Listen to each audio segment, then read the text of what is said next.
Mga kawikaan. Ang kahalagahan ng kawikaan. Unang kabanata. Ito ang mga kawikaan ni Solomon na anak ni David, hari ng Israel.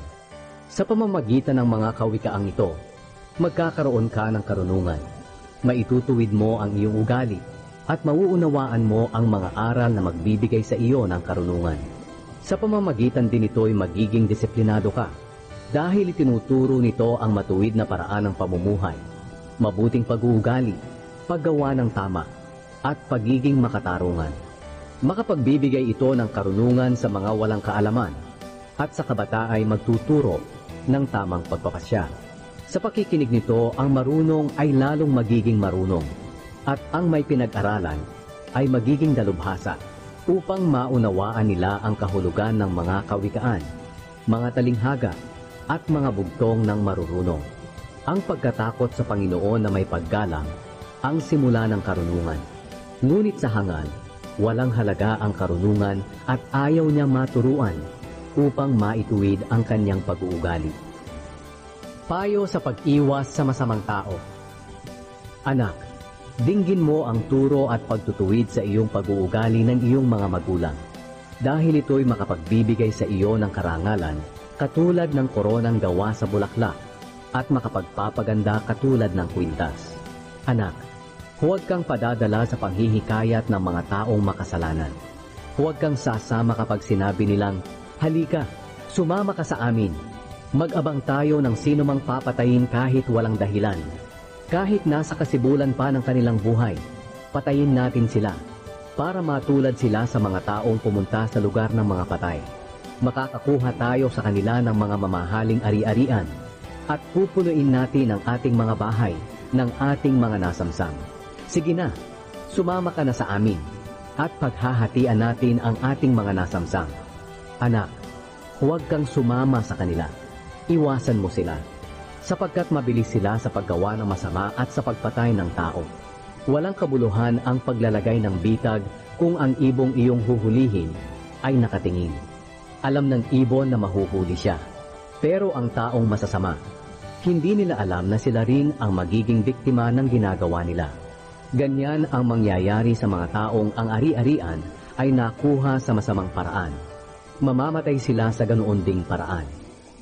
Kapag itinakwil ang karunungan ay katulad ng isang mangangaral na nagsasalita sa mga lansangan, plaza, pamilihan, at mga pintuang bayan. Sinasabi niya, "Kayong mga walang alam, hanggang kailan kayo mananatiling ganyan? Kayong mga nanunuya, hanggang kailan kayo matutuwa sa inyong panunuya? Kayong mga hangal, hanggang kailan ninyo tatanggihan ang karunungan? Pakinggan ninyo ang pagsaway ko sa inyo. Sasabihin ko sa inyo kung ano ang iniisip ko. Ipapaalam ko sa inyo ang aking sasabihin laban sa inyo, sapagkat hindi ninyo pinansin ang panawagan ko na lumapit kayo sa akin. At binaliwala ninyo ang lahat ng payo ko at pagsaway. Pagtatawanan ko kayo kapag napahamak kayo. Kukutsain ko kayo kapag dumating sa inyo ang paghihirap at mga pangyayaring nakakatakot gaya ng ipo-ipo at bagyo. Tatawag kayo sa akin, ngunit hindi ko kayo sasagutin. Hahanapin ninyo ako, ngunit hindi ninyo ako makikita. Dahil ayaw ninyo na tinuturuan kayo at wala kayong takot sa Panginoon. Tinanggihan ninyo ang mga payo ko at minasama ang aking pagsaway sa inyo. Kaya aanihin ninyo ang bunga ng inyong mga ginagawa at pinaplanong masama. Sapagkat ang katigasan ng ulo ng mga taong walang karunungan ang papatay sa kanila. At ang pagsasawalang bahala ng mga hangal ang magpapahamak sa kanila. Ngunit ang taong nakikinig sa akin ay mabubuhay ng matiwasay. Ligtas siya sa panganib at walang katatakutan. Ang kahalagahan ng karunungan. Ikalawang kabanata. Anak, tanggapin at ingatan mo sa iyong puso ang mga itinuturo at iniuutos ko sa iyo. Pakinggan mo kung ano ang makapagbibigay sa iyo ng karunungan at kaalaman. Pagsikapan mong magkaroon ng pangunawa, na parang naghahanap ka ng pilak o anumang nakatagong kayamanan. Kung gagawin mo ito, malalaman mo kung ano ang pagkatakot sa Panginoon at mauunawaan mo ang tungkol sa Kanya. sapagkat ang Panginoon ang nagbibigay ng karunungan, kaalaman at ng pangunawa. Iniingatan niya ang namumuhay ng matuwid, matapat at walang kapintasan. Binibigyan din niya sila ng katagumpayan. Kung makikinig ka sa akin, malalaman mo ang dapat mong gawin, ang tama, matuwid at nararapat. Sapagkat lalong lalawak ang iyong karunungan at magbibigay ito sa iyo ng kaligayahan. Kapag nakakaunawa ka at marunong magpasya ng tama, iingatan ka nito. Ilalayo ka ng karunungan sa masamang pag-uugali at sa mga taong nagsasalita ng masama. Pinili ng mga taong ito na iwanan ang magandang pag-uugali at sumunod sa pamamaraan ng mga nasa kadiliman. Natutuwa sila sa paggawa ng masama at nasisiyahan sa mga kalikuan nito. Masama ang pag-uugali nila at hindi matuwid ang kanilang pamumuhay. Ilalayo ka ng karunungan sa masamang babaeng gustong umakit sa iyo sa pamamagitan ng kanyang matatamis na salita. Iniwan ng ganyang babae ang napangasawa niya noong kanyang kabataan. Kinalimutan niya ang pangako niya sa Diyos nang sila'y ikasal. Kapag pumunta ka sa bahay niya, para ka na ring pumunta sa kamatayan, sapagkat ito ang daan tungo sa daigdig ng mga patay. Kung sino man ang pupunta sa kanya, ay hindi na makakauwi. Makakalimutan na niya ang daan patungo sa lugar ng mga buhay. Kaya tularan mo ang pamumuhay ng mabubuting tao at mamuhay ka ng matuwid. Sapagkat ang taong namumuhay ng matuwid at walang kapintasan ay mabubuhay ng matagal dito sa daigdig. Ngunit ang masasama at mga mandaraya ay palalayasin. Bubunutin sila na parang mga damo. Dagdag na kahalagahan ng karunungan. Ikatlong kabanata. Anak, huwag mong kalilimutan ang mga itinuturo ko sa iyo. Ingatan mo sa iyong puso ang mga iniuutos ko, sapagkat ito ang magpapahaba at magpapaunlad ng iyong buhay. Manatili kang mapagmahal at matapat. Alalahanin mo itong lagi at itanim sa iyong isipan. Kapag ginawa mo ito, malulugod ang Diyos, pati na ang mga tao. Magtiwala ka ng buong puso sa Panginoon, at huwag kang manalig sa iyong sariling karunungan. Alalahanin mo ang Panginoon sa lahat ng iyong ginagawa, at ituturo niya sa iyo ang tamang landas. Huwag mong isipin na napakarunong mo na. Matakot ka sa Panginoon, at huwag gumawa ng masama, para iyon sa ikabubuti at ikalalakas ng iyong katawan. Parangalan mo ang Panginoon sa pamamagitan ng paghandog sa Kanya ng mga unang bunga ng iyong ani. Kapag ginawa mo ito, mapupuno ng ani ang iyong mga bodega, at aapaw ang inumin sa iyong mga sisidlan. Anak, huwag mong mamasamain kapag itinatama ka ng Panginoon upang ituwid ang iyong pag-uugali, sapagkat itinutuwid ng Panginoon ang ugali ng kanyang mga minamahal, katulad ng ginagawa ng isang ama sa kanyang anak na kinalulugdan. Mapalad ang taong may karunungan at pangunawa. Higit pa ito sa pilak at ginto, at sa ano pamang mga mamahaling bato. Walang anumang bagay ang maaaring ipantay dito. Magpapahaba ito ng iyong buhay, magpapaunlad ng iyong kabuhayan, at magbibigay sa iyo ng karangalan. Ang karunungan ay magpapabuti ng iyong kalagayan. Mapalad ang taong may karunungan, dahil magbibigay ito ng mabuti at mahabang buhay. Sa pamamagitan ng karunungan, nilikha ng Panginoon ang lupa at ang langit, at bumukas ang mga bukad, at mula sa mga ulap ay bumuhos ang ulan. Anak, ingatan mo ang iyong karunungan at kaalaman sa pagpapasya ng tama. Huwag mong hayaang mawala ito sa iyo, sapagkat ito ang magbibigay sa iyo ng mahaba at magandang buhay. Mabubuhay kang ligtas sa anumang kapahamakan. Makakatulog ka ng mahimbing at walang kinatatakutan. Hindi ka dapat matakot kung biglang dumating ang mga pangyayaring nakakatakot o kung lilipulin na ang masasama. Dahil makakaasa ka na babantayan ka ng Panginoon at ilalayo sa kapahamakan. Hanggat makakaya mo, tulungan mo ang mga dapat tulungan. Huwag mo nang ipagpabukas pa kung kaya mo naman silang tulungan ngayon. Huwag mong pagplanuhan ng masama ang kapitbahay mo na nagtitiwala sa iyo. Huwag kang makipagtalo sa kapwa mo ng walang sapat na dahilan, lalo na kung wala naman siyang ginawang masama sa iyo. Huwag kang mainggit sa taong malupit o gayahin ang kanyang mga ginagawa. sapagkat nasusuklam ang Panginoon sa mga taong baluktot ang pag-iisip. Ngunit nagtitiwala siya sa mga namumuhay ng matuwid. Isinusumpa ng Panginoon ang sambahayan ng masasama, ngunit pinagpapala niya ang sambahayan ng mga matuwid. Hinahamak niya ang mga nanghahamak ng kapwa, ngunit binibiyayaan niya ang mga mapagpakumbaba. Ang mga marunong ay pararangalan, ngunit ang mga hangal ay ilalagay sa kahihiyan.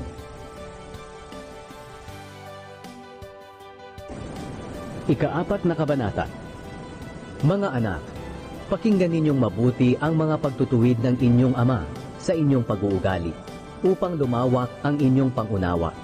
Mabuti ang itinuturo kong ito, kaya huwag ninyong ipagwalang bahala. Noong bata pa ako, at nasa piling pa ng aking mga magulang, mahal na mahal ako ng aking ina bilang nag-iisang anak. Tinuruan ako ni ama. Sinabi niya sa akin, "Anak, ingatan mo sa iyong puso ang mga itinuturo ko. Sundin mo ang mga utos ko at mabubuhay ka ng matagal. Pagsikapan mong magkaroon ng karunungan at pangunawa. Huwag mong kalilimutan ang mga sinasabi ko, at huwag kang hihiwalay dito. Huwag mong tanggihan ang karunungan. Sa halip, pahalagahan mo ito, dahil iingatan ka nito. Pinakamahalaga sa lahat ang karunungan at pangunawa. Sikapin mong magkaroon nito, kahit na maubos pa ang lahat ng kayamanan mo. Tanggapin mo at pahalagahan ang karunungan, dahil magbibigay ito sa iyo ng karangalan. Magiging parang koronang bulaklak ito, na magbibigay sa iyo ng kagandahan. Anak, pakinggan mo at tanggapin ang mga sinasabi ko sa iyo, upang humaba ang iyong buhay. Tinuruan na kita ng karunungan, kung paano mamuhay sa katuwiran. Kung susundin mo ito, walang makakasagabal sa buhay mo, at maliligtas ka sa anumang kapahamakan. Huwag mong kalilimutan ang pagtutuwid ko sa iyong pag-uugali. Ingatan mo ito sa puso mo, sapagkat mabubuhay ka sa pamamagitan nito. Huwag mong gagayahin ang ginagawa ng mga taong masama. Iwasan mo ito at patuloy kang mamuhay ng matuwid. Sapagkat ang taong masama ay hindi makatulog kapag hindi nakakagawa ng masama o walang naipapahamak. Ang pagkain nila ay paggawa ng kasamaan, at ang inumin nila ay paggawa ng karahasan. Ang pamumuhay ng taong matuwid ay parang sikat ng araw na lalong nagliliwanag habang tumatagal. Pero ang pamumuhay ng taong masama ay parang kadiliman. Hindi niya alam kung ano ang dahilan ng kanyang pagbagsak. Anak, pakinggan mong mabuti ang itinuturo ko sa iyo. Huwag mo itong kalilimutan, kundi ingatan sa puso mo, sapagkat magbibigay ito ng malusog na katawan at mahabang buhay sa sino mang makakasumpong nito. Higit sa lahat, ingatan mo ang iyong isipan, sapagkat kung ano ang iyong iniisip, iyon din ang magiging buhay mo. Huwag kang magsalita ng kasinungalingan at walang kabuluhan. Ituon mo ang iyong paningin sa mga bagay na mabuti. Pag-isipan mong mabuti ang iyong mga gagawin upang magtagumpay ka. Mamuhay ka sa katuwiran at layuan mo ang kasamaan. Babala laban sa pakikiapid. Ika-5 kabanata. Anak, pakinggan mong mabuti ang mga sasabihin ko na may karunungan, upang malaman mo ang pagpapasya ng tama at matuto ka ring magsalita ng may karunungan. Ang salita ng masamang babae ay kasintamis ng pulot at banayad tulad ng langis. Ngunit pagkatapos ay pait at sakit ang iyong makakamit. Kung susunod ka sa kanya, dadalhin ka niya sa kapahamakan, sapagkat ang nilalakaran niya ay patungo sa kamatayan. Hindi niya pinapansin ang daan patungo sa buhay. Ang dinadaanan niya ay liku-liko, at hindi niya ito nalalaman. Kaya mga anak, pakinggan ninyo ako at sundin. Lumayo kayo sa babaeng masama, ni huwag lumapit sa kanyang bahay. Dahil baka masira ang inyong dangal at mapunta sa iba, at mamatay kayo sa kamay ng mga taong walang awa. At ang lahat ng kayamanan ninyo at ang inyong mga pinagpaguran ay mapupunta sa iba, sa mga taong hindi ninyo kilala. Saka kayo mananangis kapag malapit na kayong mamatay, kapag butot balat na lamang at wala ng lakas. Saka ninyo sasabihin, sayang hindi ko kasi pinansin ang mga pagtutuwid sa akin. Nagmatigas ako at sinunod ang gusto ko. Hindi ako nakinig sa aking mga guro. Kaya ngayon, narito ako sa gitna ng kapahamakan at kahihiyan. Dapat sa asawa mo lang ikaw sumiping. Kung baga sa tubig, doon ka lang sa sarili mong balon kumuha ng iyong iinumin. Dahil baka magtaksil din sa iyo ang iyong asawa. Dapat ang mag-asawa ay para lamang sa isa't isa at huwag makihati sa iba. Maging maligaya ka sa iyong asawa na napangasawa mo noong iyong kabataan. Maganda siya at kaakit-akit gaya ng usa. Sana ay lagi kang lumigaya sa kanyang dibdib at maakit sa kanyang pag-ibig.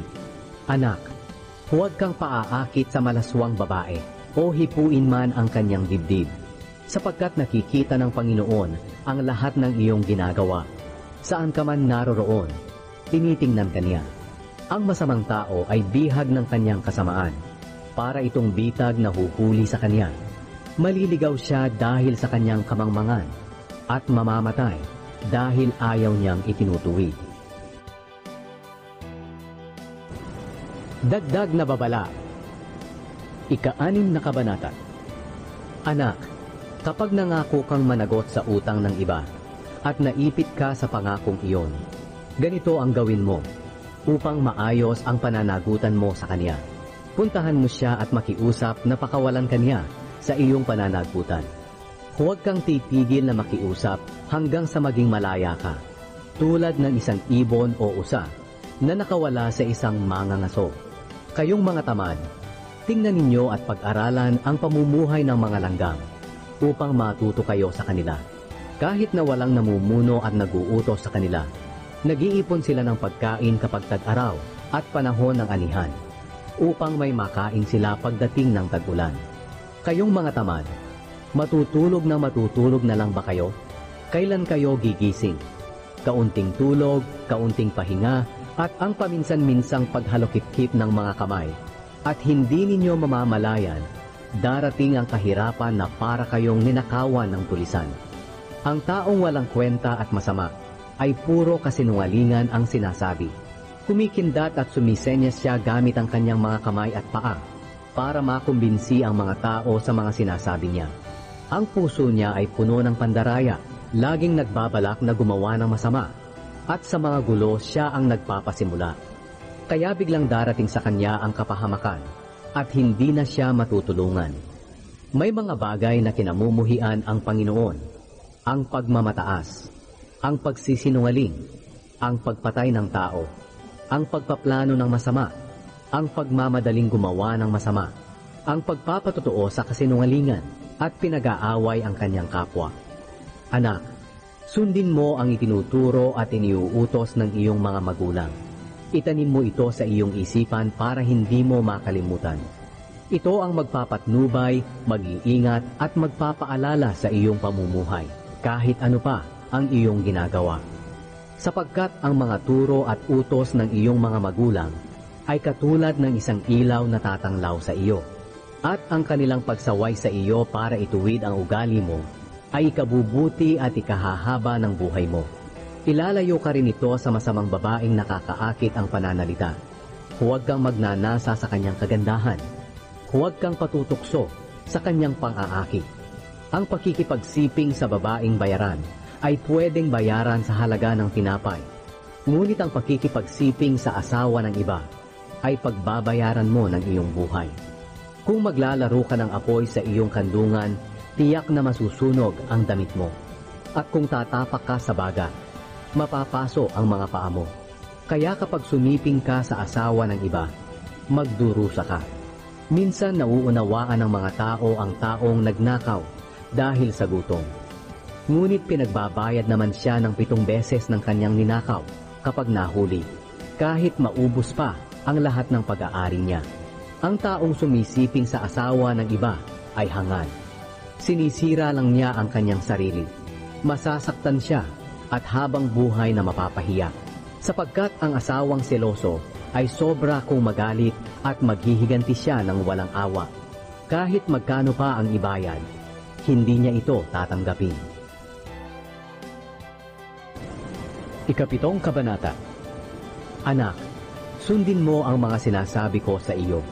Itanim mo ito sa iyong isipan at sundin ang mga iniuutos ko upang humaba ang buhay mo. Ingatan mong mabuti ang mga itinuturo ko katulad ng pag-iingat mo sa mga mata mo. Itanim mo sa iyong isipan upang hindi mo makalimutan.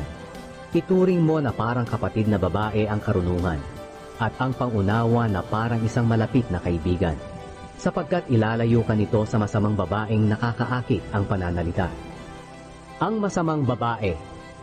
Minsan dumungaw ako sa bintana ng aming bahay. Nakakita ako ng mga kabataang lalaki na wala pang muwang sa buhay. Isa sa kanila ay talagang mangmang. Lumalakad siya patungo sa kanto kung saan naroroon ang bahay ng isang masamang babae. Takip silim na noon at malapit ng dumilim. Sinalubong siya ng isang babae na ang suot ay katulad ng suot ng isang babaeng bayaran. Nakapagplano na siya ng gagawin sa lalaking iyon. Maingay siya at hindi mahiyain. Hindi siya nananatili sa bahay. Madalas siyang makita sa mga lansangan, mga kanto at mga plaza. Paglapit ng lalaki ay agad niya itong hinalikan at hindi nahiyang sinabi, "Tinupad ko na ang pangako kong maghandog at may mga sobrang karne doon sa bahay na mula sa aking inihandog. Kaya hinanap kita at mabuti naman nakita kita. Sinapinan ko na ang aking higaan ng makulay na telang galing pa sa Ehipto. Nilagyan ko iyon ng pabangong mira, aloe at cinnamon. Kaya halika na, doon tayo magpakaligaya hanggang umaga. Dahil wala rito ang asawa ko, naglakbay siya sa malayo. Marami siyang dalang pera at 2 linggo pa bago siya bumalik. Kaya naakit niya ang lalaki sa pamamagitan ng kanyang matatamis at nakakaakit na pananalita. Sumunod agad ang lalaki na parang bakang hinihila papunta sa katayan o tulad ng isang usa na patungo sa bitag. At dooy papanain siya na tatagos sa kanyang puso. Para din siyang isang ibon na nagmamadali papunta sa bitag ng kamatayan. Ngunit hindi niya ito nalalaman. Kaya mga anak, pakinggan ninyong mabuti ang aking mga sinasabi. Huwag kayong paaakit sa ganyang uri ng babae at huwag ninyong hayaan na kayo'y kanyang iligaw. Marami na ang mga lalaking napahamak dahil sa kanya. Kapag pumunta kayo sa bahay niya, para na rin kayong pumunta sa daigdig ng mga patay. Papuri sa karunungan. 8 kabanata. Ang karunungan at pangunawa ay katulad ng taong nangangaral. Tumatayo siya sa matataas na lugar sa tabi ng daan, sa mga kanto, sa mga pintuan ng lungsod, at mga daanan. Nangangaral siya ng malakas. Kayong mga tao sa buong mundo, pakinggan ninyo ang aking panawagan. Kayong mga walang alam, magkaroon kayo ng karunungan. Kayong mga mangmang, magkaroon kayo ng pangunawa. Makinig kayo sa sasabihin ko, sapagkat ito ay tama at kapaki-pakinabang. Ang sinasabi ko ay pawang katotohanan lamang. Sa nagsasalita ng masama, ako ay nasusuklang. Pawang matuwid ang sinasabi ko. Hindi ako nagsasalita ng kasinungalingan o pandaraya. Ang lahat ng sinasabi ko ay malinaw at pawang tama sa taong may pangunawa. Pahalagahan ninyo ang karunungan at ang pagtutuwid ko sa inyong ugali kaysa sa pilak at ginto. Sapagkat higit na mahalaga ang karunungan kaysa sa mamahaling hiyas at hindi ito matutumbasan ng mga bagay na hinahangad mo. Ako ang karunungan at alam ko kung paano unawain ang tama at mali at alam ko rin kung paano magpasya ng tama. Ang may takot sa Panginoon ay lumalayo sa kasamaan. Namumuhi ako sa kapalaluan, kayabangan, pagsisinungaling, at masamang pag-uugali. Magaling akong magpayo, at may sapat na kaalaman. May pangunawa at kapangyarihan. Sa pamamagitan ko nakakapamuno ang mga hari, at ang mga pinuno'y nakagagawa ng mga tamang batas. Sa pamamagitan ko, makakapamuno ang mga tagapamahala at mga opisyal, ang lahat na namumuno ng matuwid. Minamahal ko ang mga nagmamahal sa akin. Makikita ako ng mga naghahanap sa akin. Makapagbibigay ako ng kayamanan, karangalan, kaunlaran, at tagumpay na magtatagal. Ang maibibigay ko ay higit pa sa purong ginto at pilak. Sinusunod ko ang tama at matuwid. Bibigyan ko ng kayamanan ang nagmamahal sa akin. Pupunuin ko ang lalagyan nila ng kayamanan. Noong una pa, nilikha na ako ng Panginoon bago niya likhain ang lahat. Nilikhanan niya ako noong una pa man. Naroon na ako nang wala pa ang mundo. Ang mga dagat, mga bukal, mga bundok, mga burol, mga bukid, at kahit pa ang mga alikabok. Naroon na ako nang likhain niya ang langit. Maging nang likhain niya ang tagpuan ng langit at ng lupa. Naroon din ako nang likhain niya ang mga ulap, nang palabasin niya ang tubig sa mga bukal mula sa kailaliman, nang ilagay niya ang hangganan ng mga dagat upang hindi ito umapaw, at nang ilagay niya ang mga pundasyon ng mundo. Katulad ko'y arkitekto na nasa tabi ng Panginoon. Ako ang kanyang kasiyahan sa araw-araw, at lagi naman akong masaya sa piling niya. Natutuwa ako sa mundong nilikha niya at sa mga taong inilagay niya dito. Kaya ngayon mga anak, pakinggan ninyo ako. Mapalad ang mga sumusunod sa pamamaraan ko. Pakinggan ninyo ang mga pagtutuwid ko sa inyong pag-uugali upang maging marunong kayo. At huwag ninyo itong kalilimutan. Mapalad ang taong laging sa akin nakatuon ang isip at naghihintay para makinig sa akin. Sapagkat ang taong makakasumpong sa akin ay magkakaroon ng maganda at mahabang buhay, at pagpapalain siya ng Panginoon. Ngunit ang taong hindi makakasumpong sa akin ay ipinapahamak ang kanyang sarili. Ang mga galit sa akin ay naghahanap ng kamatayan. Ang karunungan at ang kamangmangan. Ikasyam na kabanata. Ang karunungan ay katulad ng isang taong nagtayo ng kanyang bahay na may 7 haligi. Pagkatapos nagkaroon siya ng malaking handaan. Naghanda siya ng mga pagkain at mga inumin. At saka inutusan niya ang mga katulong niyang babae na pumunta sa pinakamataas na lugar ng bayan para ipaalam ang ganito. Kayong mga kulang sa karunungan at pangunawa, inaanyayahan kayo sa isang malaking handaan. Hali kayo, kumain kayo at uminom ng aking inihanda. Iwanan na ninyo ang kamangmangan upang mabuhay kayo ng matagal at may pangunawa. Kung sasawayin mo ang taong nangungutya, iinsultuhin ka niya. Kung sasawayin mo ang taong masama, sasaktan ka niya. Kaya huwag mong sasawayin ang taong nangungutya, sapagkat magagalit siya sa iyo. Sawayin mo ang taong marunong at mamahalin ka niya. Kapag tinuruan mo ang isang taong marunong, lalo siyang magiging marunong. At kapag tinuruan mo ang isang taong matuwid, lalo pang lalawak ang kanyang kaalaman. Ang paggalang sa Panginoon ang pasimula ng karunungan. At ang pagkilala sa banal na Diyos ay nagpapahiwatig ng pagkaunawa. Sa pamamagitan ng karunungan, hahaba ang iyong buhay.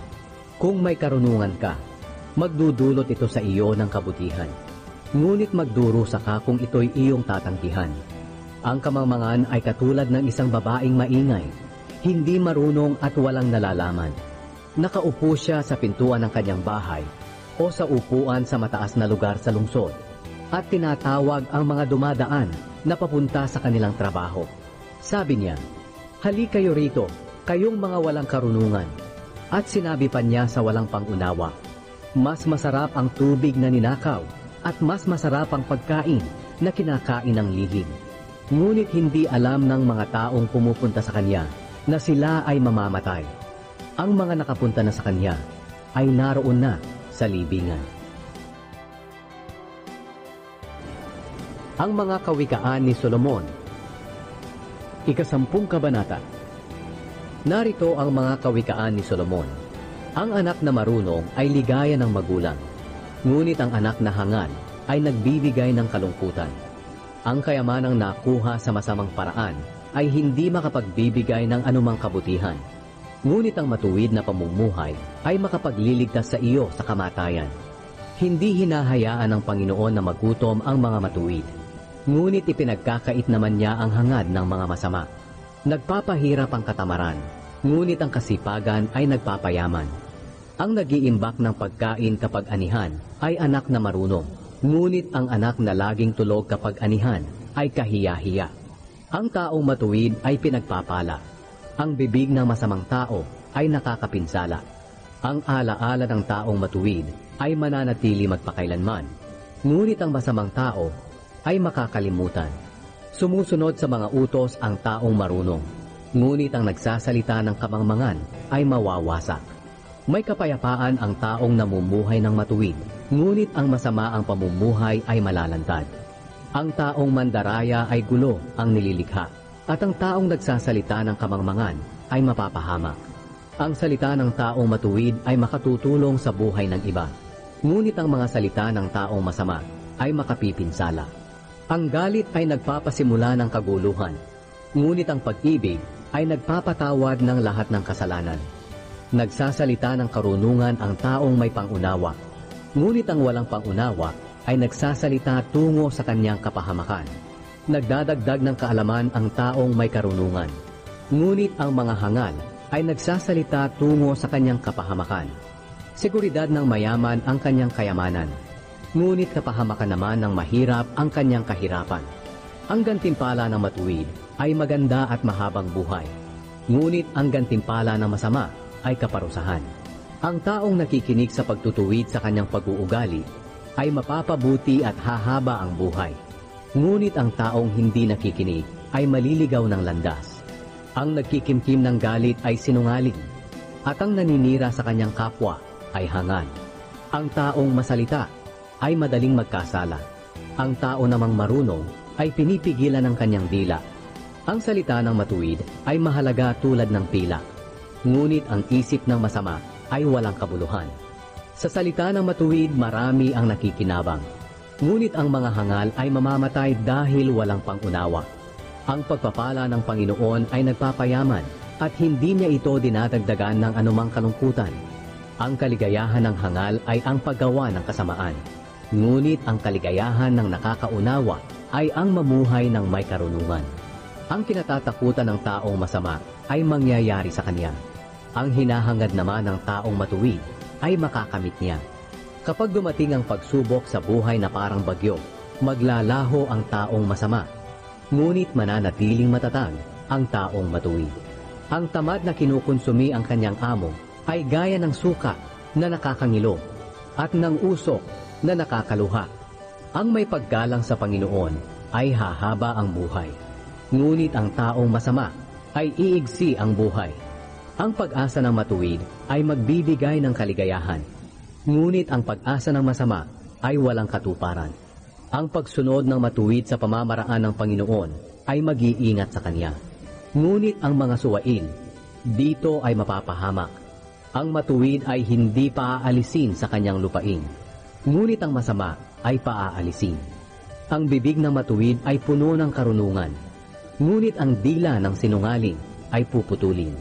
Alam ng taong matuwid ang angkop at tamang sabihin. Ngunit ang alam lang sabihin ng taong masama ay puro kasamaan.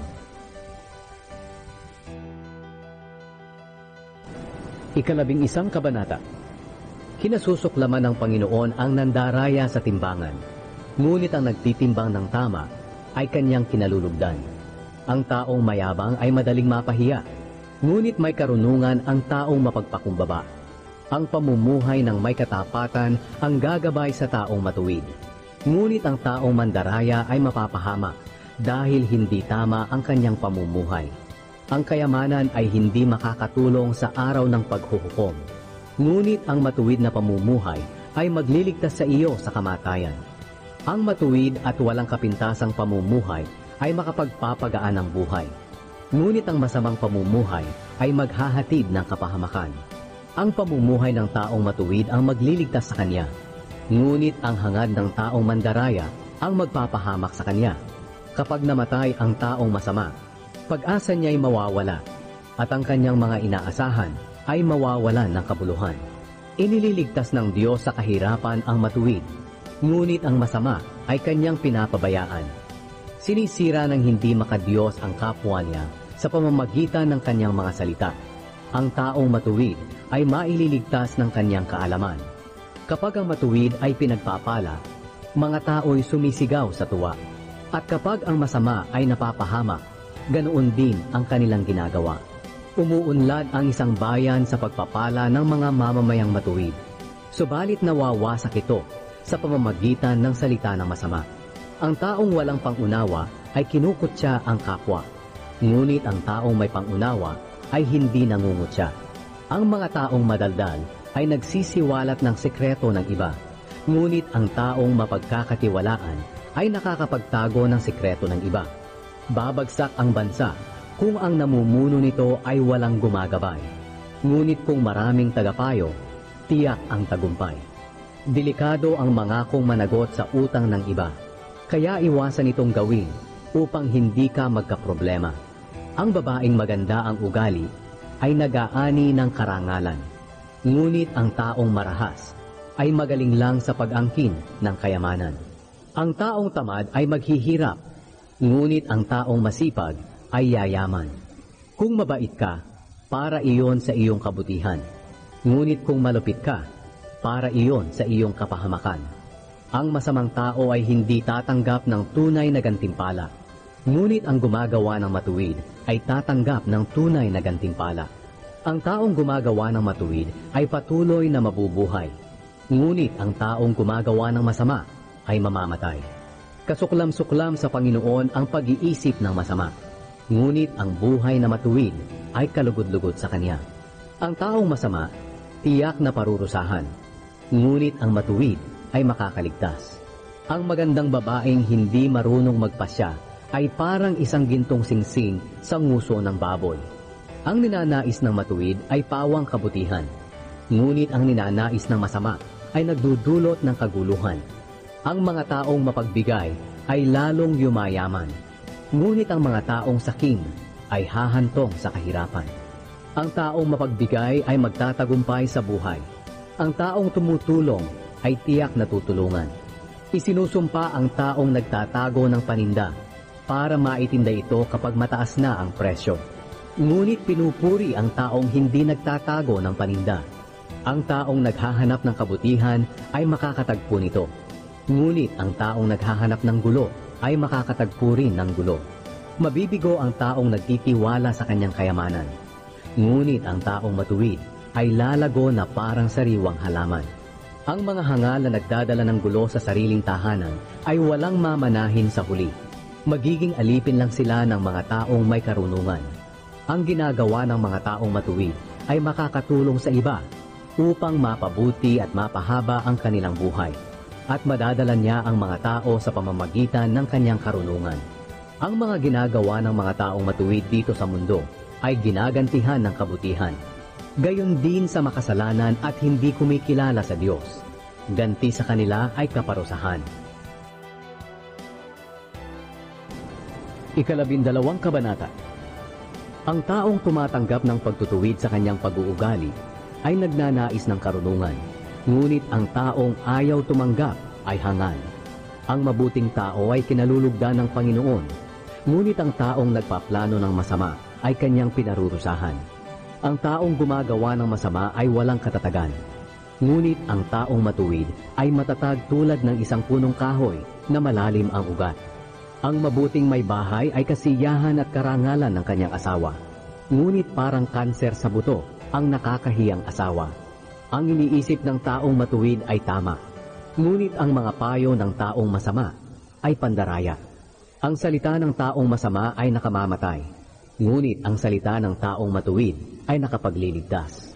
Mapapahamak at maglalaho ang mga taong masama. Ngunit mananatili ang lahi ng mga taong matuwid. Pinararangalan ang taong may karunungan.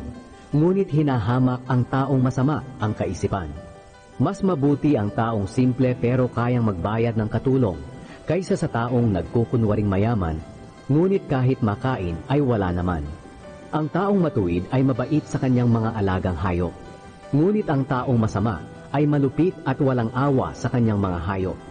Ang magsasakang masipag ay laging sagana sa pagkain, ngunit ang walang sapat na pangunawa ay nagsasayang ng oras sa mga walang kabuluhang gawain. Ang taong masama ay laging kasamaan ang ginagawa, kaya hindi matatag ang kanyang kalagayan. Ngunit ang taong matuwid ay matatag gaya ng punong kahoy na malalim ang ugat. Ang kasamaang sinasabi ng taong masama ay nagdudulot sa kanya ng gulo, Ngunit ang taong matuwid ay umiiwas sa gulo.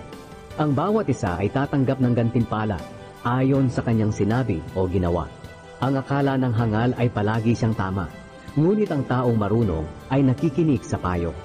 Ang hangal ay madaling magalit kapag iniinsulto, ngunit ang taong may karunungan ay hindi pinapansin ang pangiinsulto sa kanya. Ang tapat na saksi ay nagsasabi ng katotohanan, ngunit ang hindi tapat na saksi ay nagsasabi ng kasinungalingan.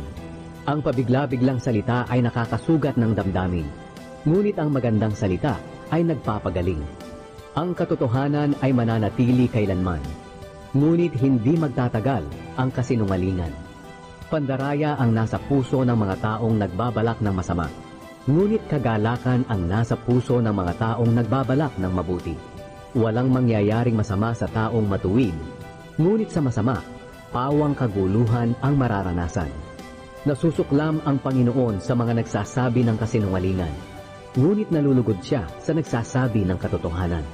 Hindi ipinagyayabang ng taong marunong ang kanyang nalalaman, ngunit ang hangal ay ibinibida ang kanyang kahangalan. Ang taong masipag ay magiging pinuno, ngunit ang tamad ay magiging alipin. Nakapagpapalungkot sa tao ang kabalisahan, ngunit ang magandang pananalita ay kaaliwan. Ginagabayan ng taong matuwid ang kanyang kaibigan, ngunit ililigaw ka ng taong masama. Hindi makakamit ng taong tamad ang kanyang hinahangad, ngunit ang taong masipag, maganda ang hinaharap. Ang matuwid na pamumuhay ay patungo sa buhay, at maililigtas ka nito sa kamatayan. Ikalabintatlong kabanata. Ang matalinong anak ay nakikinig sa pagtutuwid ng kanyang ama, ngunit ang nangungutyang anak ay hindi nakikinig kapag sinasaway siya. Ang taong nagsasalita ng mabuti ay gagantihan ng mabuting bagay, ngunit ang salita ng taong hindi tapat ay gagantihan ng karahasan. Ang taong maingat sa pagsasalita ay nag-iingat ng kanyang buhay, ngunit ang taong madaldal, dulot sa sarili ay kapahamakan. Ang taong tamad, hindi makukuha ang hinahangad, ngunit ang taong masipag ay magkakaroon ng higit pa sa kanyang hinahangad. Ang taong matuwid ay namumuhi sa kasinungalingan, ngunit ang taong masama ay gumagawa ng mga bagay na kahiya-hiya. Ang taong walang kapintasan ay iingatan dahil sa kanyang matuwid na pamumuhay, ngunit ang makasalanan ay mapapahamak dahil sa kanyang kasamaan. May mga taong nagkukunwaring mayaman, ngunit mahirap naman. At may mga nagkukunwaring mahirap, ngunit mayaman naman. Ang taong mayaman kapag dinukot ay may pantubos sa kanyang buhay, ngunit ang taong mahirap ni hindi man lang pinagtatangkaan. Ang buhay ng taong matuwid ay parang ilaw na maliwanag, ngunit ang buhay ng masama ay parang ilaw na namatay. Ang kayabangan ay humahantong sa kaguluhan at pagtatalo, ngunit ang nakikinig sa payo ay nagpapahiwatig ng karunungan. Ang kayamanang nakuha sa pandaraya ay madaling nawawala, ngunit ang kayamanang pinaghirapan ay pinagpapala. Ang hangarin na naantala ay nakapanghihina, ngunit ang hangarin na natupad ay nakapagpapalakas at nakapagpapasigla. Ang taong tumatanggi sa turo at utos sa kanya ay mapapahamak, ngunit ang sumusunod dito ay gagantimpalaan. Ang mga turo ng taong may karunungan ay magpapabuti at magpapahaba ng iyong buhay at mailalayo ka sa kamatayan. Ang taong may mabuting pangunawa ay iginagalang, ngunit ang taong taksil ay kapahamakan ang kahahantungan. Ang taong marunong umunawa kung ano ang tama at mali ay pinag-iisipan muna ang isang bagay bago niya gawin. Ngunit ang taong hangal ay hindi nag-iisip. Ipinakikita niya ang kanyang kahangalan. Ang masamang sugo ay lumilikha ng kaguluhan, ngunit ang mapagkakatiwalaang sugo ay nagpapabuti ng ugnayan. Ang taong ayaw tumanggap ng pangaral ay dadanas ng kahirapan at kahihiyan, ngunit ang tumatanggap nito ay pararangalan. Ang pangarap na natupad ay nagdudulot ng ligaya, subalit ang taong hangal ay hindi tumitigil sa paggawa ng masama. Kapag ang lagi mong kasama ay isang taong marunong, magiging marunong ka rin. Ngunit kung hangal ang lagi mong kasama, ay mapapahamak ka. Ang kapahamakan ay darating sa mga makasalanan saan man sila magpunta. Ngunit ang mga matuwid ay gagantimpalaan ng mabubuting bagay. Ang kayamanan ng mabuting tao ay mamanahin ng kanyang mga apo, ngunit ang kayamanan ng makasalanan ay mapupunta sa mga matuwid. Umani man ang sagana ang lupain ng mahihirap, hindi rin sila makikinabang dito dahil sa hindi makatuwirang patakaran ng iba.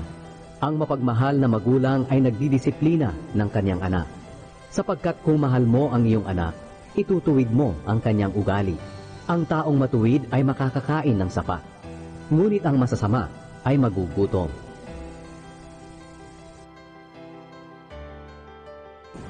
Ikalabing-4 na kabanata. Ang marunong na babae ay pinatatatag ang kanyang sambahayan, ngunit ang hangal na babae ay sinisira ang kanyang sariling tahanan. Ang taong namumuhay sa katuwiran ay may takot sa Panginoon, ngunit ang namumuhay sa kasamaan ay humahamak sa kanya.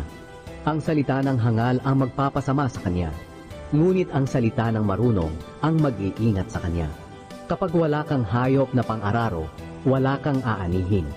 Ngunit kung may hayop ka at malakas pa, marami ang iyong aanihin. Ang tapat na saksi ay hindi nagsisinungaling, ngunit pawang kasinungalingan ang sinasabi ng saksing sinungaling. Ang taong nangungutya ay hindi magkakaroon ng karunungan kahit ano pa ang kanyang gawin. Ngunit ang taong may pangunawa ay madaling matututo. Iwasan mo ang mga hangal dahil wala kang mabuting matututunan sa kanila. Ang karunungan ng taong marunong umunawa kung ano ang tama at mali ang nagbibigay sa kanya ng kaalaman kung ano ang kanyang gagawin. Ngunit ang kahangalan ng taong hangal ang magliligaw sa kanya.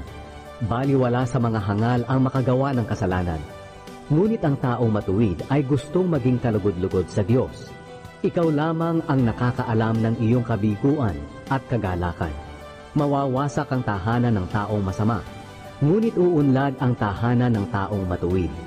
Maaaring sa tingin mo ang daang tinatahak mo ay matuwid, ngunit kamatayan pala ang dulo nito.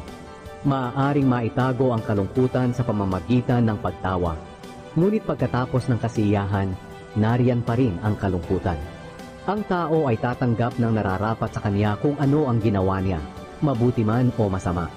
Pinaniniwalaan ng mangmang ang lahat ng kanyang napapakinggan. Ngunit ang taong marunong umunawa ay pinag-iisipan ang kanyang napakinggan. Ang taong marunong ay iniingatan ang kanyang sarili at umiiwas sa gulo. Ngunit ang taong hangal ay walang pag-iingat at padalos-dalos. Ang taong madaling magalit ay nakagagawa ng kamangmangan. Ang taong mapanlinlang ay kinapopuotan.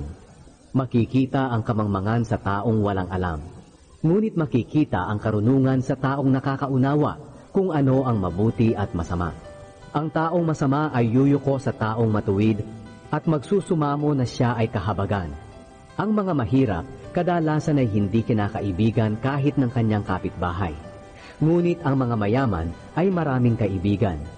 Ang humahamak sa kapwa ay nagkakasala, ngunit ang tumutulong sa dukha ay pinagpapala. Ang nagbabalak ng masama sa kapwa ay nagkakasala, ngunit ang nagpaplano ng mabuti ay dadamayan at mamahalin ng kapwa. Ang masikap sa trabaho ay may pakinabang, ngunit magiging mahirap ang puro salita lang. Ang karangalan ng taong marunong ay ang kanyang kayamanan, ngunit ang hangal ay lalo pang madadagdagan ang kahangalan.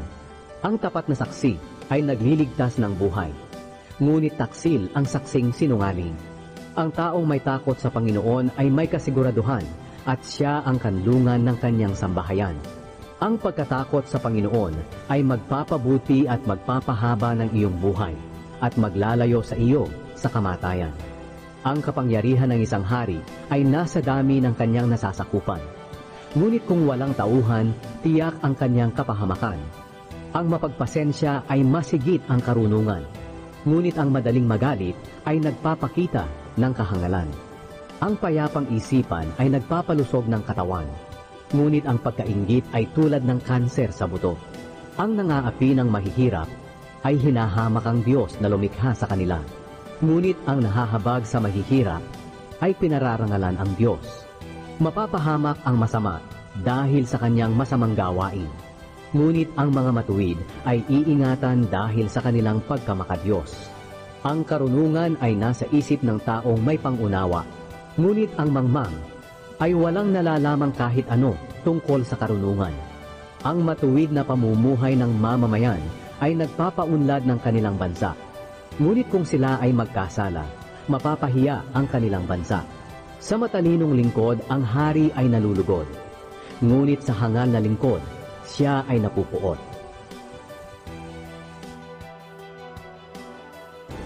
Ika-15 kabanata. Ang malumanay na sagot ay nakakapawi ng puot, ngunit lalong nakakapagpagalit ang pabalang na sagot. Ang salita ng taong marunong ay nagpapahiwatig ng karunungan, ngunit ang salita ng hangal ay nagpapakita ng kahangalan.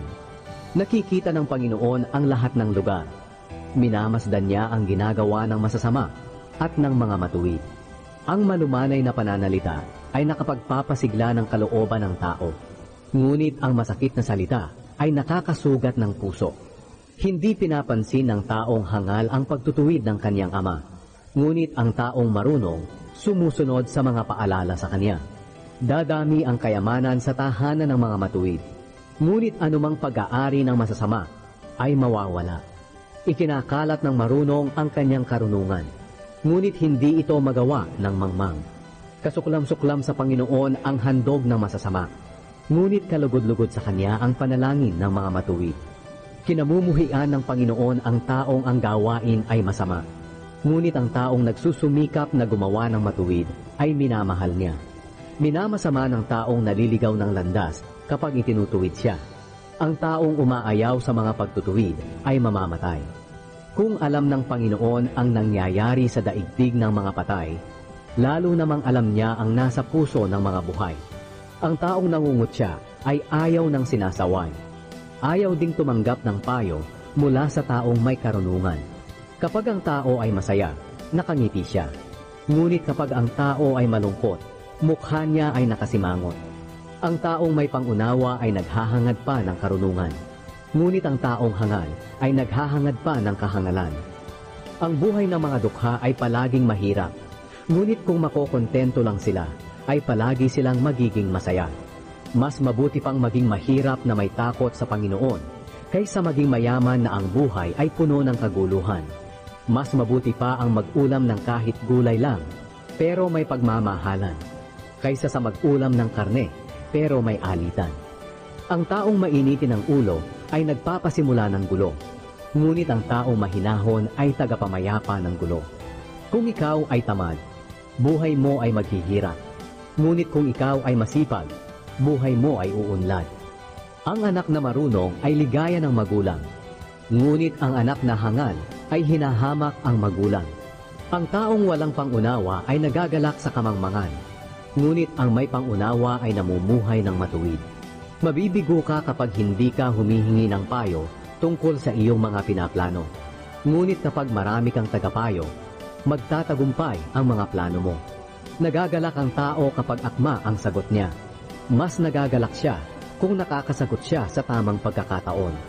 Ang taong marunong ay daan patungo sa buhay ang sinusundan, at iniiwasan niya ang daan patungo sa kamatayan. Wawasakin ng Panginoon ang bahay ng hambog, ngunit iingatan niya ang lupain ng biyuda.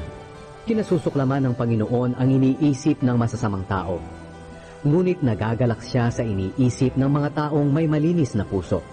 Ang taong yumaman sa masamang paraan ay nagdudulot ng kaguluhan sa kanyang sambahayan. Mabubuhay naman ng matagal ang taong hindi nasusuhulan. Ang taong matuwid ay pinag-iisipan muna ang sasabihin, ngunit ang taong masama ay basta na lamang nagsasalita. Malayo ang Panginoon sa masasama, ngunit malapit siya sa mga matuwid, at pinapakinggan niya ang kanilang dalangin. Ang masayang mukha ay nagbibigay ng tuwa at nagpapasigla ang magandang balita. Ang taong nakikinig sa mga turo ng buhay ay maibibilang sa mga marurunong. Pinapasama ng tao ang kanyang sarili kapag binabaliwala niya ang pagtutuwid sa kanyang pag-uugali. Ngunit kung makikinig siya, lalago ang kanyang kaalaman. Ang takot sa Panginoon ay nagtuturo ng karunungan, at ang nagpapakumbaba ay pinaparangalan. Ika-16 na kabanata. Nasa tao ang pagpaplano, ngunit ang Panginoon ang nagpapasya kung magaganap ito o hindi. Inaakala natin na tama ang lahat ng ating ginagawa. Ngunit ang Panginoon lang ang makakapaghusga kung ano talaga ang ating motibo. Ipagkatiwala mo sa Panginoon ang lahat ng iyong gagawin at magtatagumpay ka. Ang lahat ay nilikha ng Panginoon na mayroong layunin. Kahit na nga ang masasama, itinalaga sila para sa kapahamakan. Kinasusuklaman ng Panginoon ang mayayabang at tiyak na sila'y parurusahan. Kung minamahal natin ang Panginoon ng may katapatan, patatawarin niya ang ating mga kasalanan. Kung may takot tayo sa Kanya ng may paggalang, makalalayo tayo sa kasamaan. Kapag kinalulugdan ng Panginoon ang ating pamumuhay, kahit na ang ating kaaway ay gagawin niyang ating kaibigan. Mas mabuti ang kaunting halaga na pinaghirapan kaysa sa malaking kayamanang galing sa masamang paraan. Ang tao ang nagpaplano, ngunit nasa Panginoon ang kaganapan nito. Ang haring pinapatnubayan ng Panginoon, palaging tama ang paghatol. Ayaw ng Panginoon ang dayaan sa kalakalan. Sa mga hari ay kasuklam-suklam ang paggawa ng kasamaan, dahil magpapatuloy lamang ang kanilang pamamahala kung sila ay makatuwiran.